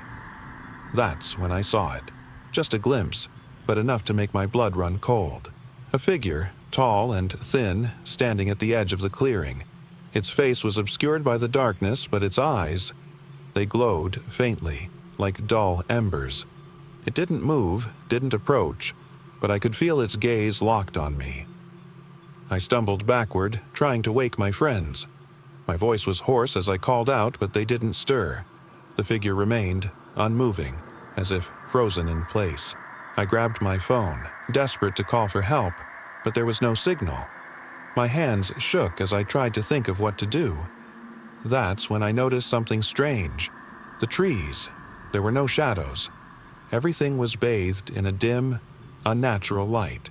The forest wasn't as dark as it should have been. The figure moved slightly, almost as if it had heard me, its silhouette more defined now. I didn't wait. Grabbing my pack, I ran for the river, heart pounding in my chest. The sound of my own footsteps echoed through the stillness, but I didn't dare look back. I followed the river, trying to escape whatever was behind me. Hours later, I stumbled into a small town, miles away from the trail. My clothes were torn, my legs scratched from running through the woods. I collapsed at the first building I saw, an old gas station, battered and out of breath. The clerk at the counter looked at me confused. "What happened?" he asked, his voice echoing in the empty space. I wanted to explain, to tell him about the figure, the footsteps, the silence. But no words would come. I never went back to the mountains, never hiked another trail. Sometimes, in the quiet of the night, I wonder if it's still out there, waiting. The air was thick with the smell of salt and the distant sound of waves crashing against the shore. It was a calm evening when my friends and I decided to take a spontaneous trip to the beach. The sun was just beginning to set, casting long shadows across the sand as we arrived. We parked near the shore, the tires crunching softly on the gravel. There were only a few scattered families and a couple of couples enjoying the evening, but the vast beach felt almost empty. The horizon stretched endlessly, the ocean in front of us glowing with the fading light of the day. We set up a small bonfire, sitting on the warm sand, the flames flickering and casting dancing shadows. The sound of the waves was soothing, and the cool breeze carried the smell of the sea. For a while, everything felt perfect. It was one of those simple moments you cherish: good company, good weather, and nothing but the vast ocean around you. As the night deepened, we got lost in conversation, laughing and sharing stories. Time slipped away. At some point, I noticed the others had fallen into a comfortable silence, gazing out at the water. I turned to look at them, but something felt off. The ocean was unusually quiet. There was no typical hum of waves crashing against the shore, no seagulls squawking. It felt still, as though the entire beach had been frozen in time. I got up and walked to the edge of the water, the sand cooling beneath my feet. The horizon stretched endlessly, the darkening sky blending with the sea. But that silence, it gnawed at me, crawling under my skin. A faint glow emerged from the water, far out beyond the waves. At first, I thought it was just the reflection of the moon, but the light wasn't reflecting off the surface. It was coming from beneath it. A pulse, rhythmic and slow, like a heartbeat. I called out to my friends, but no sound came from my mouth. I turned around to them, but they weren't there anymore. I was alone. Panic set in as I turned back to the ocean. The glow was closer now, stretching closer to the surface. I could see it more clearly, an unnatural, eerie light that seemed to come from something below. A figure emerged from the water, pale and translucent. Its face was obscured, its body skeletal, almost ghost-like. It didn't move like a living thing. It glided toward me with a slow, unsettling grace, the light from beneath its form illuminating the dark waters. I stood frozen, unable to breathe, unable to look away. The creature came closer, and I could feel its presence invading my mind, as if it had seen straight through me. The air was thick, and the sound of the waves had vanished entirely. In that moment, I realized I wasn't alone anymore.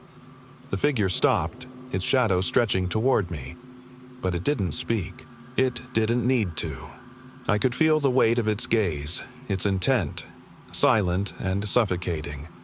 I tried to move, to run, but my body wouldn't respond. Then, as suddenly as it had appeared, the figure dissolved into the water, vanishing without a trace. The ocean returned to its restless state, waves crashing against the shore once more. The sound returned, but it no longer felt familiar. The beach was empty again, and my friends had never been there. I stood there, heart racing, staring at the vast, dark ocean. Alone. Whatever had come from the water was gone, but I knew it hadn't left. It had taken something with it, something I couldn't explain, and I was left wondering if it would ever come back. The day started like any other. I had been hiking on a trail deep in the mountains, a place I had visited countless times before. It was my usual escape, a chance to clear my head and breathe in the crisp mountain air.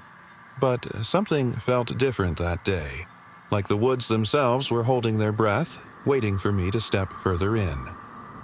The trail twisted through towering trees, their branches arching over the path like ancient sentinels. I had always loved this trail. Its solitude, the sense of being far from the noise of the world. It was peaceful, or so I thought. I hiked for hours, the sound of my footsteps crunching beneath the dry leaves the only company. By midday, the sunlight had started to filter through the canopy, creating long, shifting shadows that danced along the forest floor.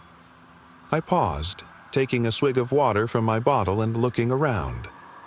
The trees were older now, their trunks gnarled and thick, as though they had stood there for centuries untouched. That's when I heard it.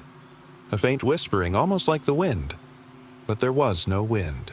It came from deeper within the woods, soft and almost melodic. I strained to hear, but the whispering faded before I could make out any words. Shaking my head, I convinced myself it was just my imagination, a trick of the quiet.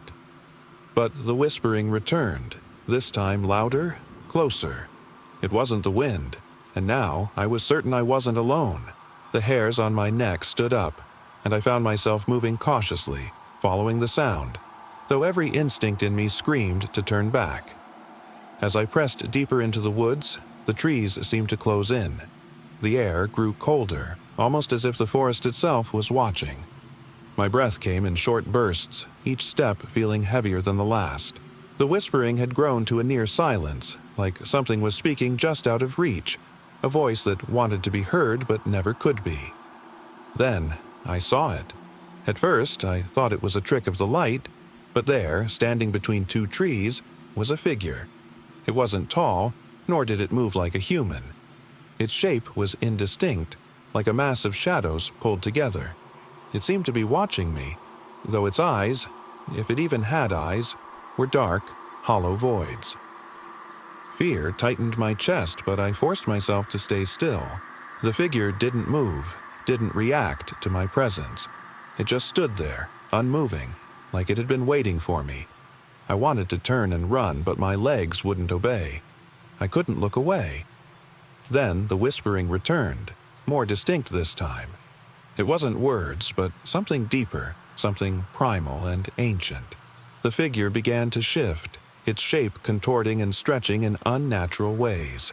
It wasn't human, I knew that much, but it wasn't entirely creature either. Who are you? I whispered, my voice trembling. There was no response, only the whispering. Growing louder now, almost deafening. My head throbbed, the sound reverberating in my skull.